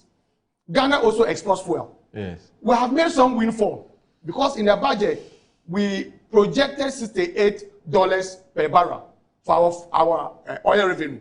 Today, government is getting as much as $100 per barrel. That comes with some relief to us. That is a windfall. That windfall can be used to cushion or close that gap that we are talking about. Now, when you come and talk about e-levy, you see, our friends in the NPP are not learning. The very thing that led you into opposition. Today, this morning, Oko boy, you are still justifying e-levy. I can't believe this. But D-levy is fine. You are still justifying But e-levy. D-levy is fine. Now, let me tell you. When you talk, look, let me tell you. E-levy, Yeah. COVID levy, and betting tax, in all, in 2024, realized less than 4 billion Ghana cedis. Less than 4 billion Ghana cedis.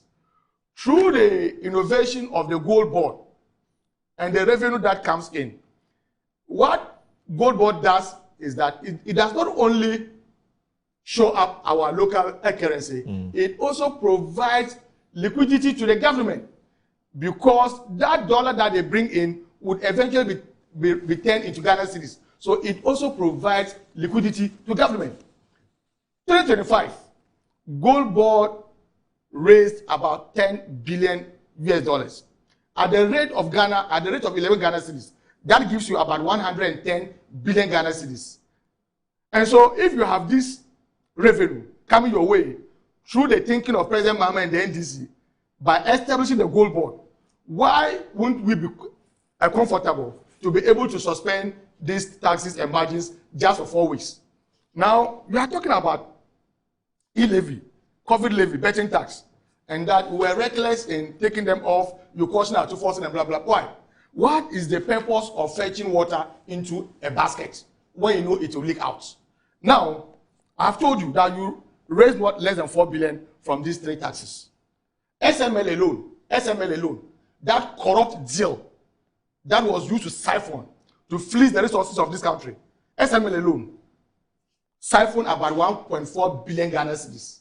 And so these taxes that you impose on Ghanaians, that brought us burden, less than 4 billion Ghana cedis. A company that you established to fleece and loot this country, siphoned about 1.4 billion Ghana cedis. Palugu Dam, you paid $12 million US to a contractor who did nothing. SkyTrain, $2 million to a contractor who did nothing. JMC projects for the Savelugu Walewale Road, 30 million, who did nothing. Water Angel, Temamoto Way, $12 million for no job done. And so you impose these taxes on us, tend to loot them as revenue. And today, the advice we are giving to the NDC and President Mahama is that go and borrow or print money or raise taxes. That would be irresponsible. President Mahama will not do that. It's the same way, this same borrowing and printing of money and taxes that led you to where you are today. Now, why? There's a video of Dr. Mahmoud Ebawumia. I'm told you just said that he's coming from an AI conference abroad. It means that he has actually abandoned finance and economy. And even in opposition, he's still dealing with digitalization. In fact, perhaps when you guys assume power in the next 24 years to come, you can make him Minister for Communications. Even in opposition, the man doesn't want to deal with issues of finance and economy. He's still dealing with AI and robotics. He's most welcome. So, Moro. Yes, sir. What government has decided to do is the most responsible thing to do that we cannot. Why? We have achieved a lot. We have achieved a lot last year. Look, today, companies can go and borrow at less than 10% at the bank. Inflation is around 3.2%. If we allow fuel prices to go up more than we can manage, that would scuttle all these gains that we have made. We are not ready and willing to scuttle the microeconomic indicators that we have been able to achieve last year. Okay. We would want to consolidate and then grow. And you don't grow by imposing taxes. You don't grow your economy by going to print money that will lead to inflation. You don't grow your economy by going to borrow. We will not do that. Today, our debt to GDP is around 45%. Okay. You left it around, with the GDP, you left debt to GDP around 70%. Today, it's about 45%, because we have paid most of the debts that we incurred. So the economy is in good hands. Okay. This morning, Okoboy has failed to tell us that whether he agrees or not with the interventions announced by a government, and remotely, he's disagreeing completely with the calls made by the minority and the MPP. But we won't take economic lessons from you. We won't, because we know where your economic theory, where your economic messiah, Dr. Mahmoud Ebaobia, led this country to. Okay. Where about 800,000 people in 2022 alone were pushed below the poverty line. Most households could not even afford 3 square meals in this country. We will not take economic lectures from you. Okay. No, we will not. We will not. You know, some humility is important, especially when you have power. Because when you start losing it, you don't realize.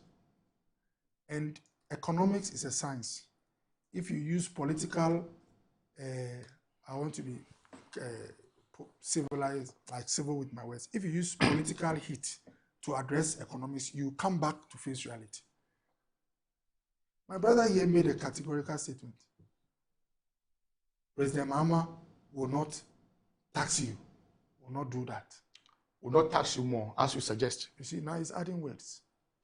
Not tax you more, as you suggest. Political heat, economics is a science. It will always bring you back on the graph. D-levy, what is it? What kind of thing is it in this country? D-levy, the one you are taking, which is giving close to 7 billion. What is it? 4 Ghana cedi per liter, paid by Ghanaians who are watching you today. 4 Ghana cedi per liter. That's not true. That's not true. Is it not true? For a gallon. Are Ghanaians not paying that? Is it not a tax? So let's calm down. Let's relax. The point I'm making is that when you came to say one tax was evil and took it away, the assumption is that you gave relief to the citizens. Yes. Then you came back to Parliament under a certificate of urgency and introduced 4 Ghana per gallon of oil. Was it not a tax? Then we could have as well just do away with all taxes. Bro, that's what I'm saying. Calm down. When I said could have as well do away with all taxes. See, when I said there are 3 ways, it's economics. With all due respect to you, yes. If you are asked, yes, that if you have a deficit, yes, as the one handling your finances, yes, in the country, yes, how do you finance the deficit? How do you pay for it? Do you want an answer? I've just told you. I've just told you. Yes. You mentioned government is making a windfall from our oil exports. Thank you. And that we projected $68 per barrel in the budget. I get you. Today we are getting about 100 USD. Bro, I get and I've also made reference to what Gold Board is bringing on board. I get you. About 110 billion Ghana cedis, not just in dollars. I get you. Yes. A country that does not produce oil. Yes. If they have a deficit, how do they find out? That's why I said I asked about a country that does not produce oil. The point I mean is that when they ask you how you finance your deficit, no, you don't. Okay. It's a general thing. Okay. In economics, like the default. Yes. The default is that these are the 3 handles that are used, and that's why we ended up paying D-levy. The D-levy was to address a gap. Even Felix told us that even that gap is not complete. That's why sometimes electricity bills, they were looking at oil prices and the connection it will have with electricity bills. And someone said, but you've taken D-levy. And Felix said, no, the D-levy money doesn't pay for all the oil that is used there by the IPC. So we have to calm down and address these things, you know. And by the way, when you said that how do you call it, gold board, revenues and all that. Let's be careful. Gold board is doing trade. It's not all the quantum you hear that is revenue for us. How do you call it, profit or money that is us. If you buy gold from somebody at let's say $100 and you have to pay the person. Yes. Assuming you pay the person $100, yes. It's been an exchange. Yes. The advantage Gold Board had, which I've praised on this platform, is that it keeps the forex. It comes to us, BOG, yes. And it helps with balance of payment. Yes. It helps with the currency. That is understood. But it's not extra money. When you hear the quantum, it doesn't mean you, the state, are getting all that money. You understand? By the way, Gold Board was there when we still had to go and borrow 17 billion. And you see, that statement Atu made, it's a very powerful statement. And remember, Atu made it when Closak or some workers were asking for more money. And he gave them a picture of his book. He said, look, if I pay for statutory funds, I finish paying. Based on the revenue I have, I even have to add 17 billion to what is left to pay salaries. So when you have a finance minister telling you this, and you are putting pressure on him to remove taxes, and by the way, I said something, that the politics we are doing, we have to grow. There was a time when MPP and NDC were fighting that subsidized fuel. That was the politics. Until we all came to the table and said, this thing is not helping us. Let's deregulate. Okobo is saying that in the past, you make serious capital out of fuel prices when we had global events. And it cost us because people were angry at us. The minority today, which I understand, is saying that what you said towards us, do same by also reducing. And I've sat on this platform to say that in reality, over time, if we are honest with ourselves, we must come to the place where we don't do politics with this fuel reduction because it creates a gap. And that gap ultimately leads to either, problems with your budgeting or debts and all that. Look, this government is doing some borrowing. Is that not it? There's a lot of borrowing. The T-bills, short two borrowing. It's a refinancing tool. You see, you can call it whatever, but it's borrowing. Refinancing. Please, when you go for people's money, when I put my money in the bank and you go for it and pay interest, it is a loan you've gone for. It's a local domestic loan. Number two, the government of Ghana has announced that they will even now be going to the bond market, which is a medium to long-term tool, debt tool or financing tool. What it means is that you admit that you need more money. When I mentioned the 3 ways to finance a deficit, you were fighting me strongly. But I've mentioned to you a tax handle like D-levy. Number 2, I've mentioned to you tools that Atu Force is using to borrow money, like T-bills and now the bond market. So we should not be too giddy. Let's calm down and then try to look at how to address the issues. All Okobo is saying is that, look, it's not by chance. I've sat in cabinet before. The cabinet of John Mahama, His Excellency, didn't tell us specifics because there were people in there who would have mentioned that, Mr. President, we know you love the country, you want to help, but when you make a move, there are consequences. And that's why they need more time to think about it. Let's calm down. There's a way to go about it. President Kufuor made some concessions when he was president. And people were like, oh, now that he's made a concession, let's all rally together. So that's where I want us to get to. And then finally, Moro, I just want to say that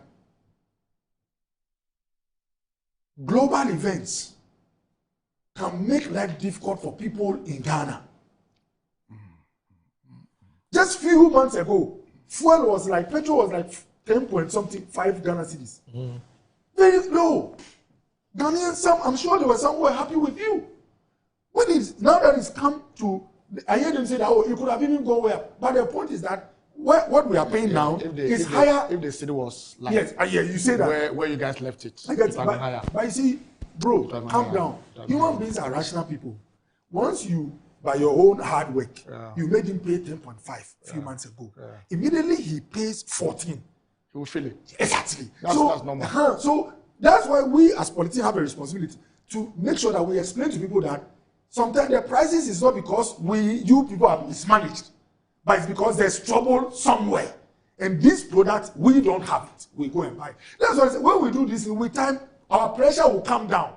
And the challenge for us is that we'll find other items which we'll debate about for our politics. But I hope, Oko, you're not comparing the economic conditions today as compared to what existed during your time. Oh, no, not really. You see, my point is that whether we like it or not, look, when whether you like because you raised the issue about exogenous factors and how that affects the economy. We also make a mistake.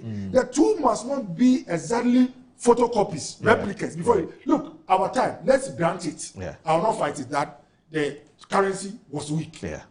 But you and I know that if the currency then was even strong, but prices had moved from let's say 65 to 100, it would mean you have to get more money to buy. Oh, as is happening today. Exactly. Yes. But some of our friends they spoke in a way that said that don't even mention the exogenous. Oh no. Oh, come on, I'm a politician. I practice in this country. No. Look, you think what I recall? I'm coming. Maybe you can recall some who spoke in a way. But I remember if I'm on the show with my brother and he says that, look, doctor, you guys, fuel prices have gone up international market.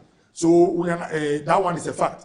In addition to that, your currency has not been managed well. So speak to that. Why would I even come and challenge it? Good. But the way we spoke was that, look, I will not even mention the name. When you hear a phrase like, have you seen any bombs drop here? Oh no. It's extreme. Honorable. I agree with the ending part of your submission. But I would have to beg you. I would have to beg you, Honorable. We have to take a break.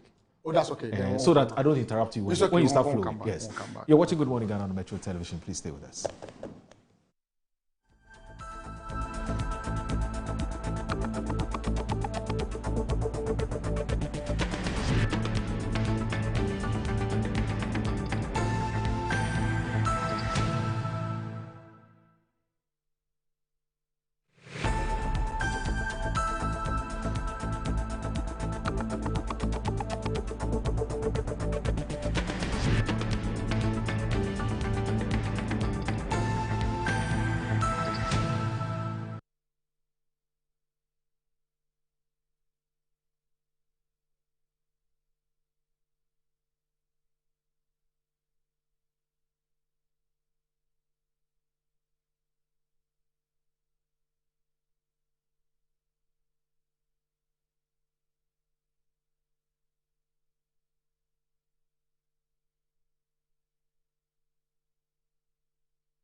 Finding the ideal property shouldn't be a daunting task. At MNC Properties, we believe everyone deserves a place to call home.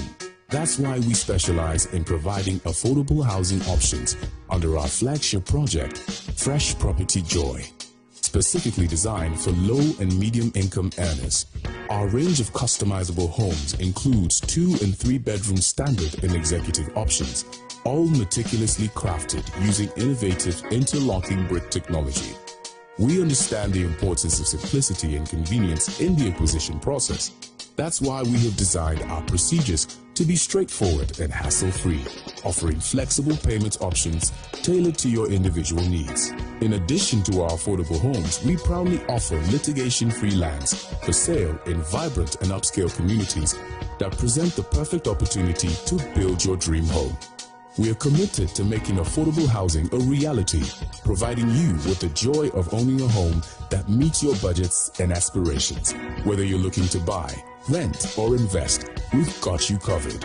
Our service team is ready to assist you on 030-255-1917. MNC Properties, choice of class.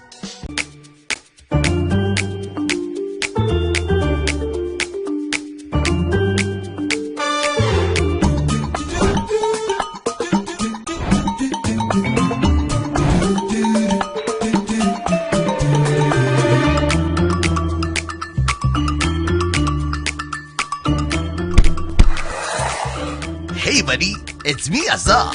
Yeah, me now they see. Hey, you don't look fresh. Hey. With your label today. Wait till you see what's inside me. Azar, freshly made inside and out for greater coverage and colors that last longer and beautify your walls, spaces and places. Azar, no size. Go ahead. Buy now. Azar, #1 from Azar Group since 1921.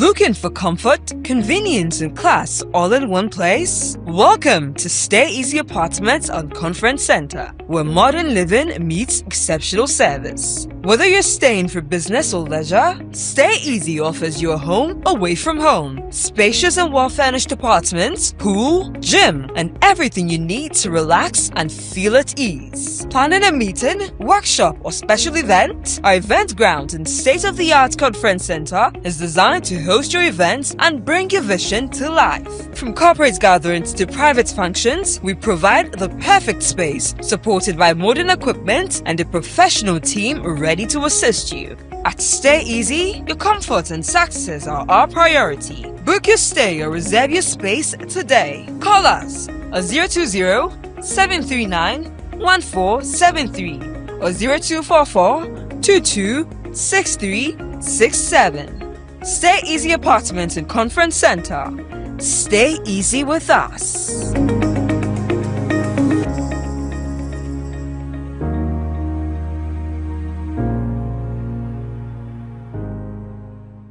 Wabedum time aso. Hey, J. Watch it, na learning. Missy, watch and learn. Makwaya mabesisia. Abozing. Akache say no ya konate and the more drink woman. Hey. But I didn't mean. Oh, sorry. She knew her old days. Eji. Dabio, baby wom. Ready. Hey, baby wom. Ah, Aji. I'll cause some discomfort.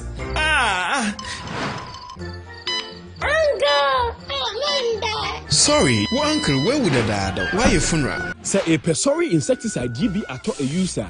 Co pharmacy in a shop biamu. Na mum say a pharmacy supermarket and a shop ra. Na repedudu to a cotonwa. On for Royal Dutch and our Aerofield Trading.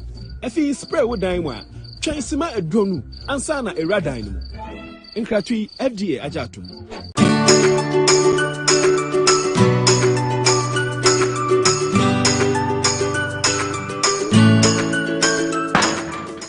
Hey, Bunty, why you there? One lie, tell her today will give you my money. Oh, my guy, what's up?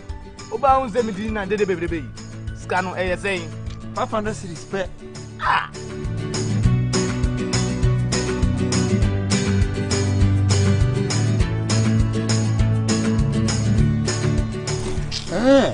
I see. Level don't change.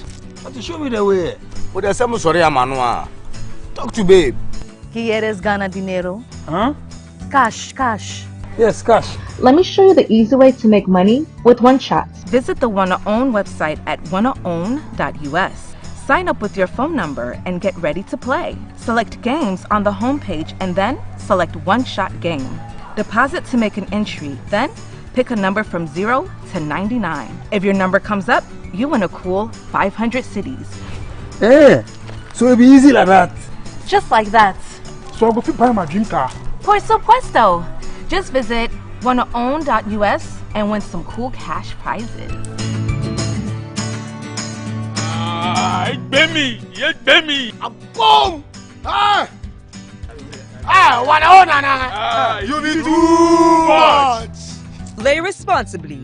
Gaming can be addictive. Accredited and endorsed by the Gaming Commission of Ghana.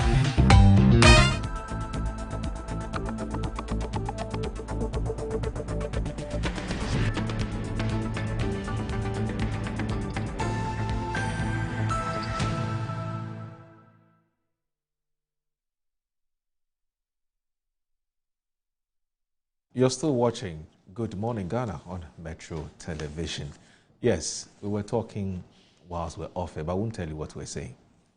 Yes, because you don't want to hear it. It's a very interesting conversation between my two very distinguished guests who are here. But they've promised that if we keep it here, it's in-house talk. It's not off. It's not on for on-air consumption. Speaking of which, I'm talking about Dr. Okoboye, Bernard Okoboye. He's a former health minister and also a medical practitioner.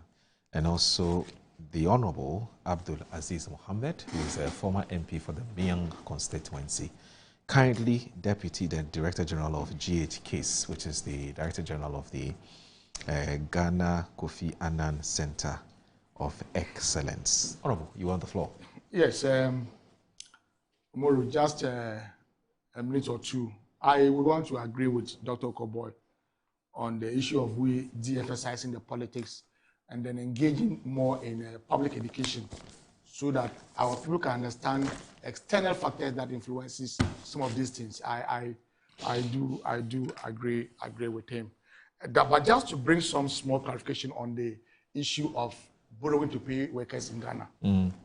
Now, what the Minister for Finance said is that, you see, our revenue as a country, we have the tax revenue, we have revenue from our resources like oil and cocoa and what have you, and we have grants. If there's any fiscal gap, that is dealt with through a borrowing. And so the minister was saying that if we take our tax revenue... You have remittances as well. Remittances. Yes. If we take our tax revenue, not the entire revenue, and we go and pay our debts, we go and make statutory payments, we will need 17 billion to borrow to be able to pay workers. It doesn't mean that our total revenue is not enough to cover these three items. That is not what he said. We have tax revenue, we have revenue from oil, gold, and other minerals, then we have grants. And so what you do largely is to plan against your tax revenue. In the past, if we took our total revenue, which is both tax and non-tax. Tax and non-tax, that's tax, oil revenue or our exports and our grants. We were not able to pay even our debts. We paid our wages, tried to do something about the statutory payments. They were mostly in arrears, and then that's why we could not even pay our debts. And we went to declare ourselves bankrupt, and GDP came, and what have you. But what Atu Forsen is saying is that when we take just our tax revenue, it is the thinking of this government that our tax revenue should be able to cover all the three items. That is statutory payments, debt servicing, and also compensation. That is the target. But now, we would need some 17 billion to be able to add to the tax revenue, and that would come from our export revenue. And so when President Mahama says that big push, go and work, and that when you work, your money is lying there waiting for you, it means that we are standing on something. We are liquid as a country, we are not broke, we have fixed it. And so don't let us go on that tangent to suggest that our total revenue is not even enough to pay our workers in this country, and that we borrow to pay money. That is not what the finance minister sought to say. It's an important clarification. That I agree with you. Is it so specific to us? Well, but I mean, they are members of the government. Let me read this message. Let me read these messages, and then we can move to our next topic. So Reverend Samuel J. of the PNC says, good morning. I agree with Dr. Okoboy, but I would also appreciate if he accepts the mess during the last government. He himself will bear witness that things are better today than it was some time back. However, it does not stop him from expressing his views. So far, he's a Ghanaian. We want a better Ghana now. Peter T. from Shukura says, what we should all know and be aware of is that John Mahama has projected. Sorry about that. Sorry, I'm only being human. Right. John Mahama government has projected towards a better future and a better economic relief or a better economic sustainability. He will not want to take decisions that may spark fears and unnecessary tensions in our future political development. This government wants to encourage production through local productivity that can increase employment and job opportunities, unlike Nana Bamia government that was seen to be increasing fuel prices at 5% in every week.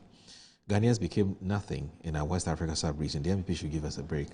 Alhaji Hamza from Pig Farm says that, in fact, I'm totally confused this morning. What at all does the MPP want from President Mahama? The minority in Parliament has called on the President to do something out of petroleum prices in order to help minimize the suffering and hardship of Ghana.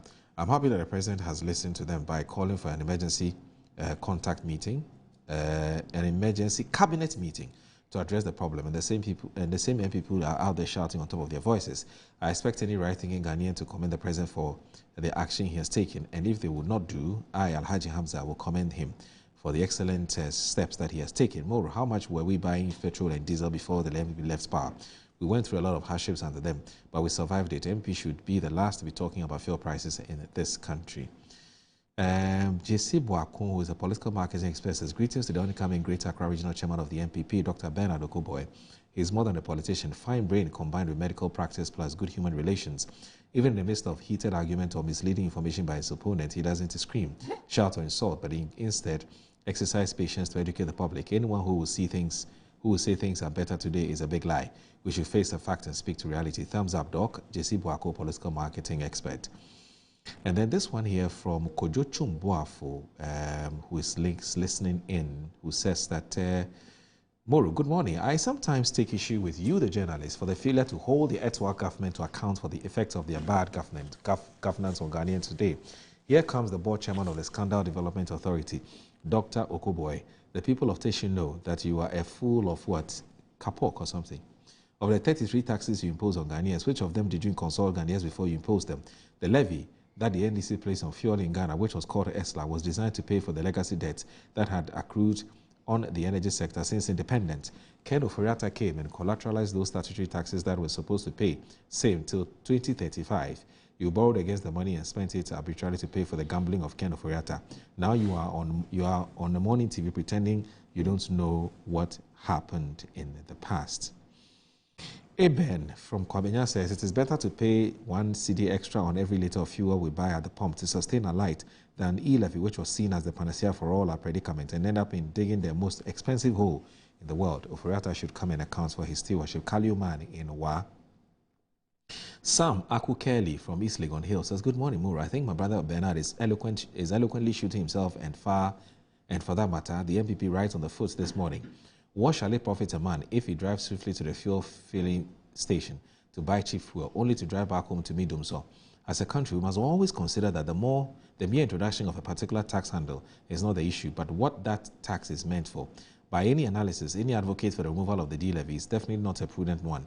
No doubt, other alternatives can be smartly looked into to cushion Ghanaians against the harsh realities of any fuel price increases. Kudos to government for having the courage to consider doing something about the current situation.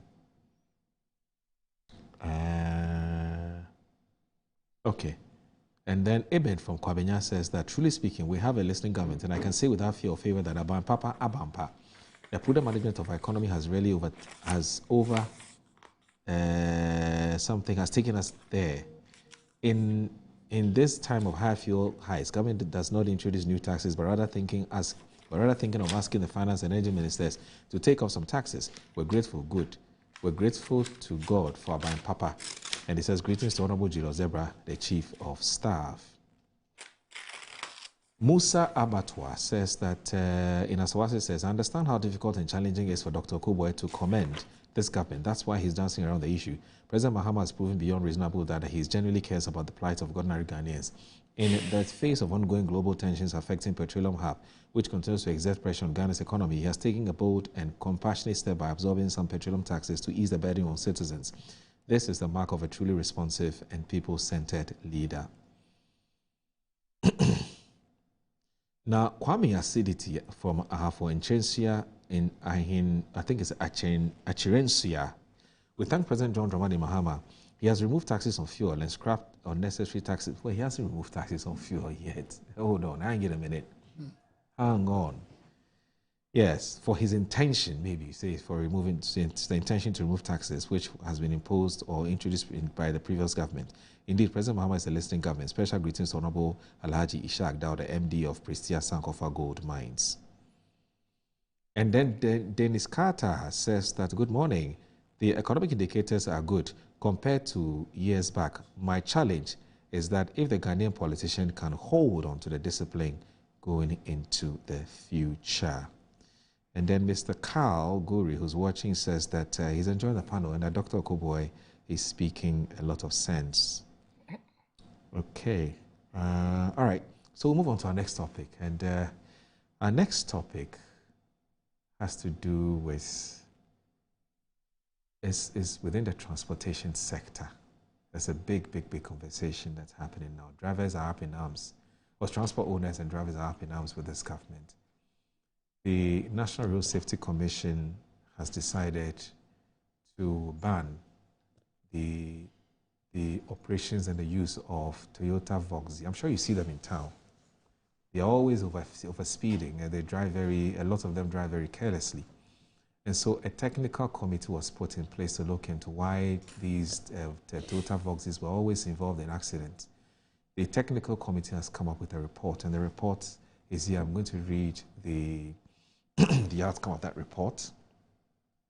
Now, we're told that the first reason why these cars have been banned on our roads is that the company that manufactured these vehicles, Toyota Chuso Corporation, now they have confirmed that it does not manufacture left-hand drive versions of the Voxy or the Noah models, as they are produced exclusively for the Japanese domestic market. The company further states that it has never endorsed or approved right-hand drive to left-hand drive conversions. That's what happens. They bring their cars here. Business people bring their cars here. They send them to shops. They're converted into left-hand drive, which is what our transport system allows.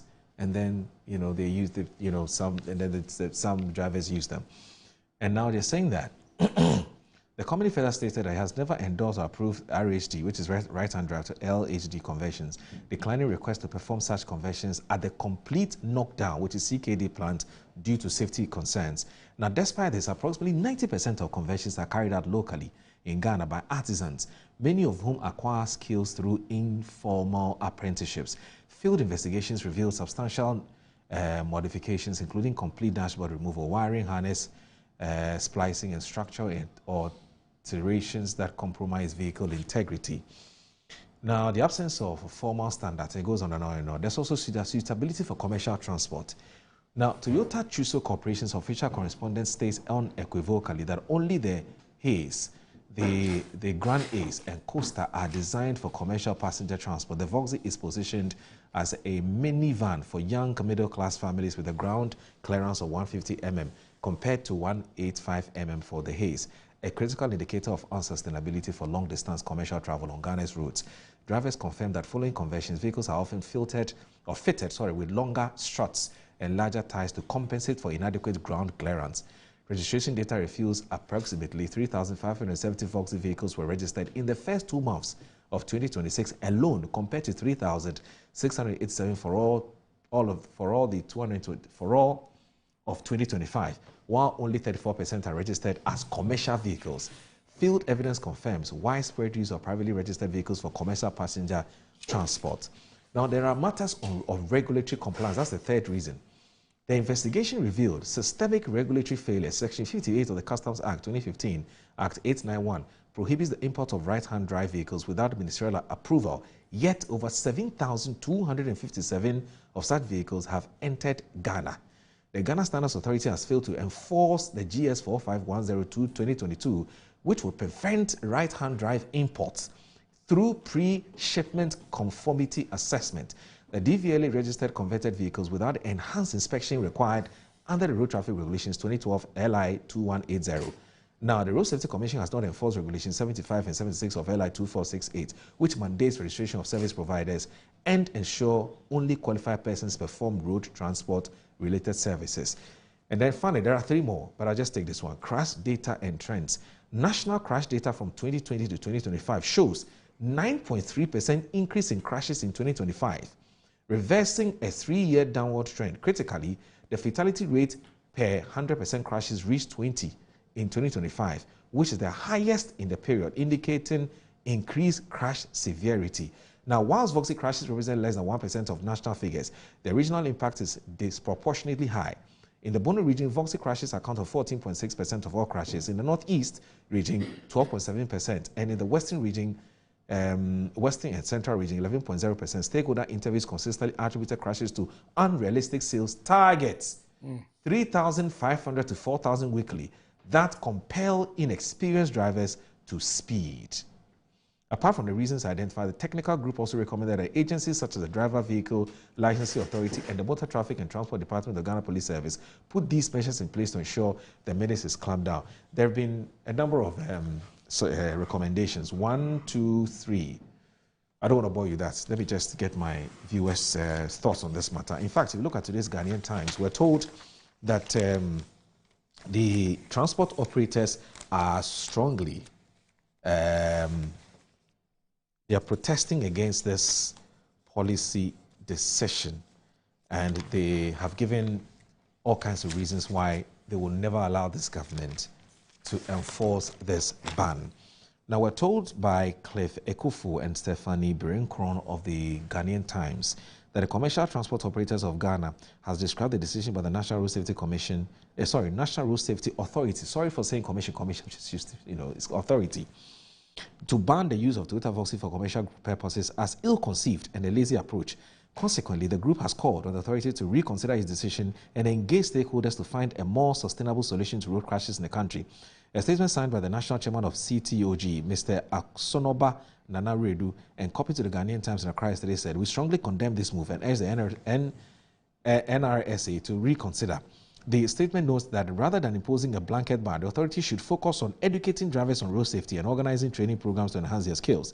The Toyota Voxy is a popular and reliable vehicle widely used for commercial transport, and its ban will cause significant hardship for many families.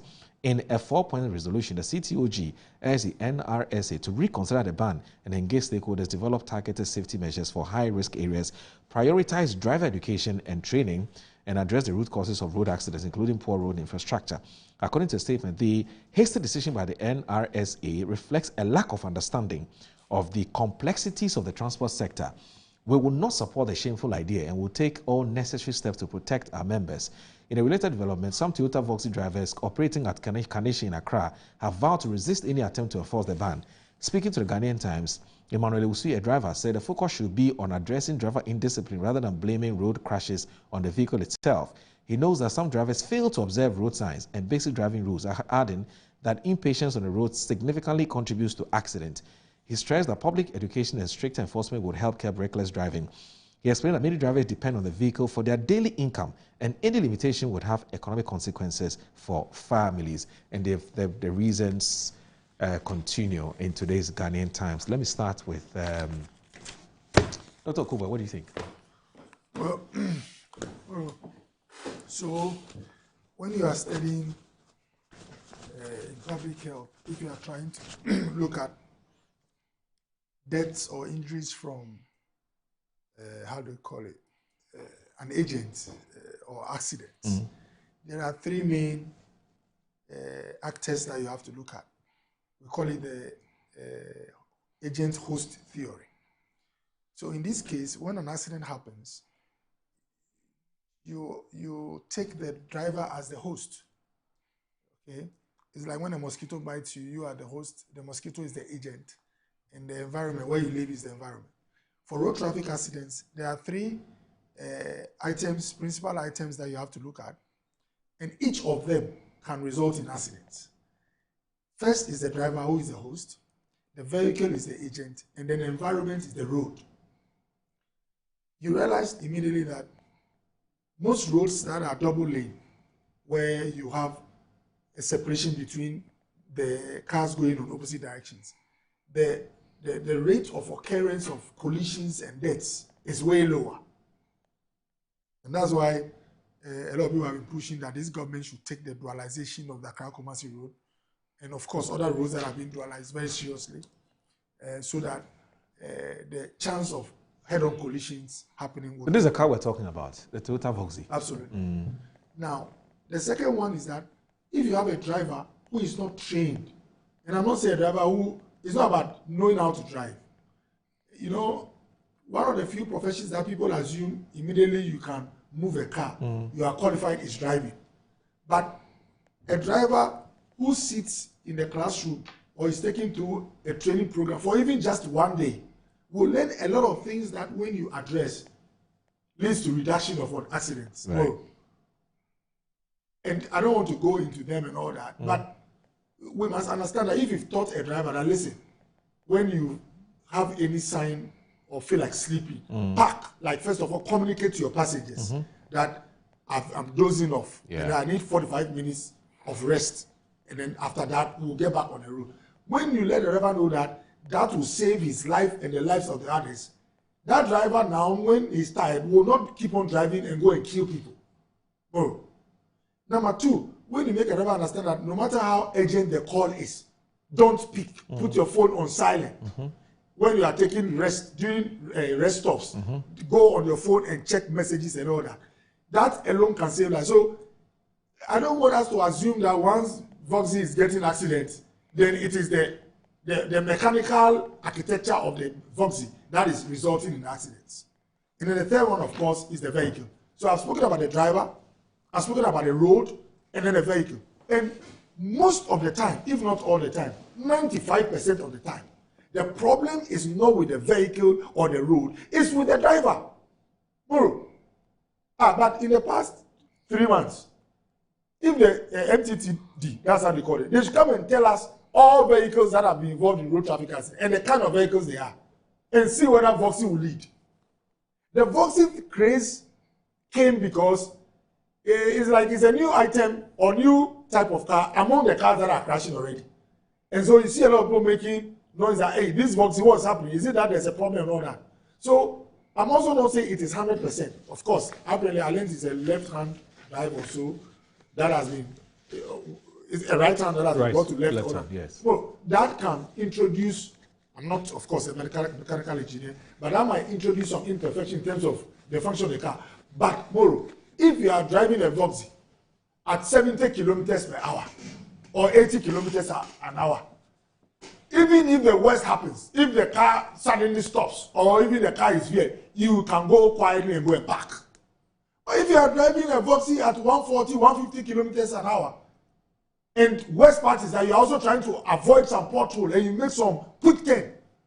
Even established brands like Jeep, Toyota, whatever, Lexus, can go off. The vehicle that Anthony Joshua lost friends in, it was a Lexus. One of the safest and most expensive 4x4s on the road.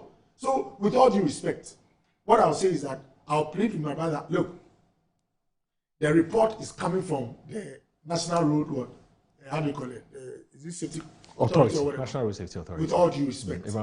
Again, when you study the implementation of programs and participation in health policy or public policy in general, you have to go through some motions. It must not come from only you.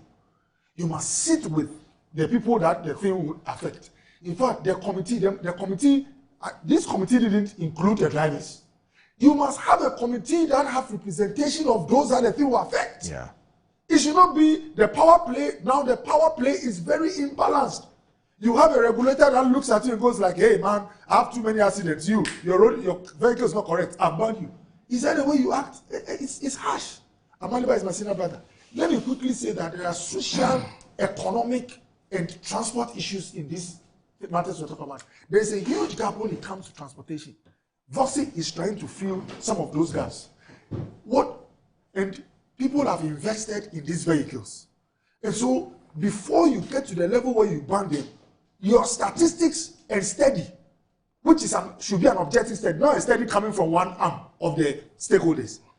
You must have a study that establishes clearly, categorically, unequivocally, and comprehensively that it is not the driver, neither is it the road engineering, but it is 100% the vehicle. But if you have a situation where the factors that cause the accident, 90% is coming from the road and the driver, from independent objectives, as we speak, I'm saying authority, there is no independent objective research coming from a body. When I say independent, road traffic, the agency or authority, they are an interest party. They can, they can feel in their, Amaliba can feel in the spirit that, these guys, the way they are doing it, let me ban them. But when you are operating at that level, you must work, your decisions must be based on very concrete studies. And again, because of my association with academia, it is not even enough to have the study coming from a stakeholder. It must be, that's why when you publish a paper, they will say, declare your interest. If this committee that was commissioned by the National Road Safety Commission, if they publish a report and they write and narrate that they were commissioned by the National Road Safety Commission, anyone reading it would, first of all, from the one, put it on the table. I don't know what I get me. That's how studies are. We don't look at research from that angle. Look at it in the context of public policy and the mandate of the authority. Honorable, with all due respect, when we publish papers, I have also published some papers. I have also published. Good. If you have the National Road Safety Commission, they are an interested party. So when they talk about declaring your interest in a research, it is to avoid bias. It's to avoid you supplanting your views on your findings. That's what it is meant to do. I agree. But National Road Safety Authority has an interest in this matter. Their interest is to ensure that our roads are safe. And so right from the word go, you know what their interest is. Their interest is not selfish. It's not personal centered. It's about ensuring safety on our roads. I agree. So once you pick their document, that should be at the back of your mind. I agree. But let me proceed. Let me explain to you. It's a conversation. Honorable, the Voxy driver who sees Amaliba as a regulator, power is in his hands. He can do or he can make them. So when Amaliba commissions a report which says that you can't drive anymore, that driver will not take it from you that the man has no interest.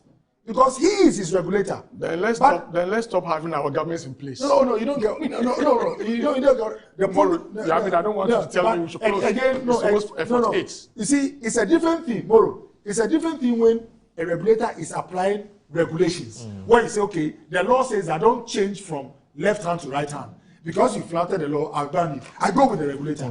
But my point is that when you are trying to act based on a study or work that has been done, and trying to say based on this work, the first thing any objective bystander asks is that who commissioned the work?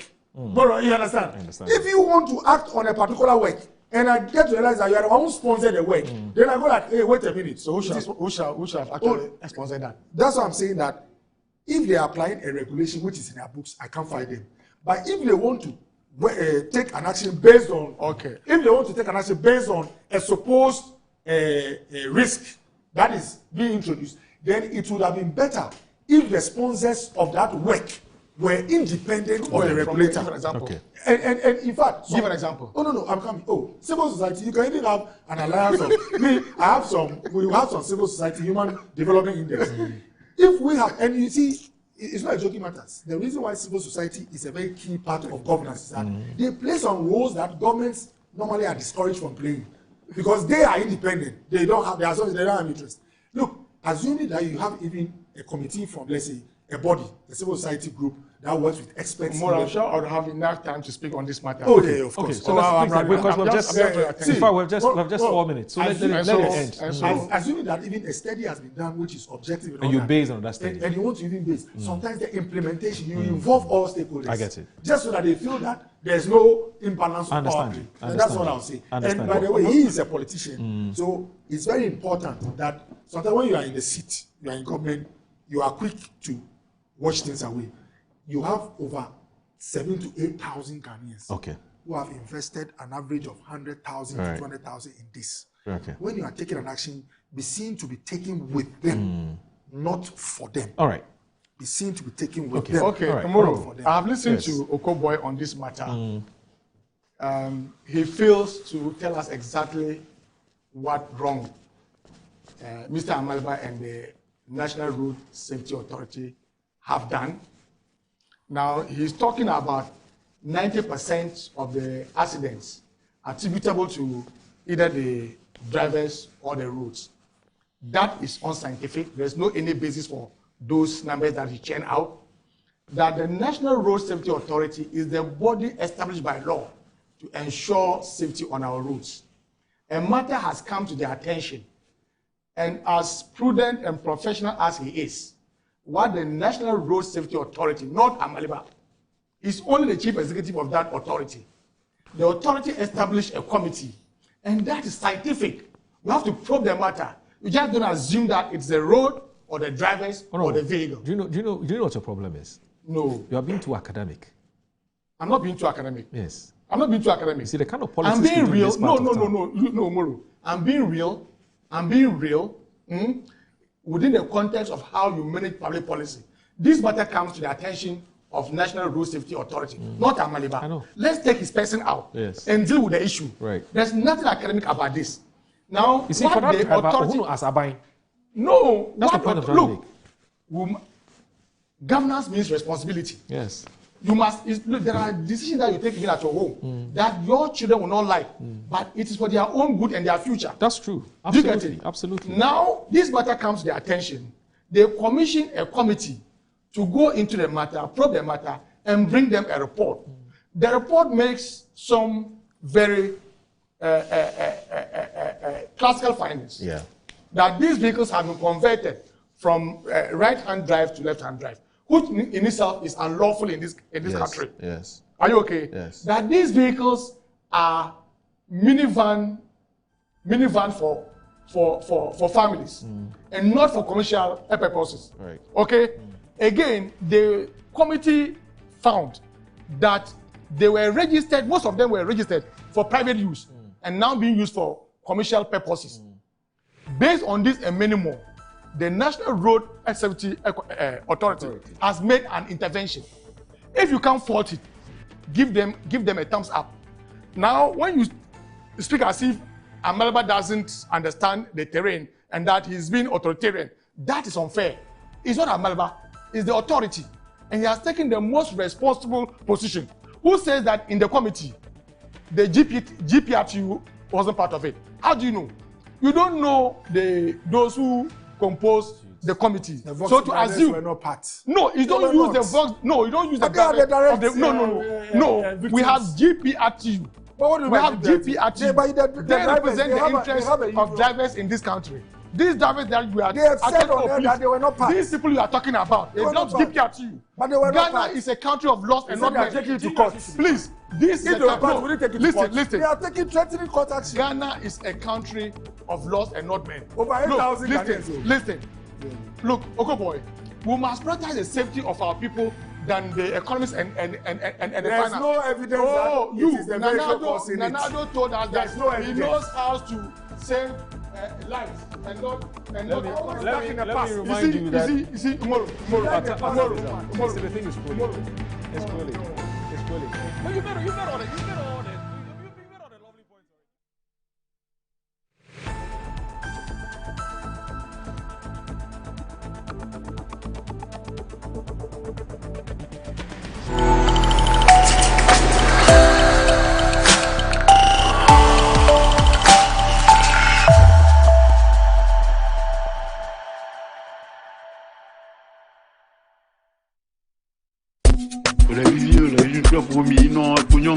In the month of March and April 2026, all roads lead to Denu. Join the Denu Ngoyiza 2026 Planning Committee in collaboration with Metro TV for an exciting celebration of culture, unity, and renewal. Venue, Denu Swansea Beach and selected locations.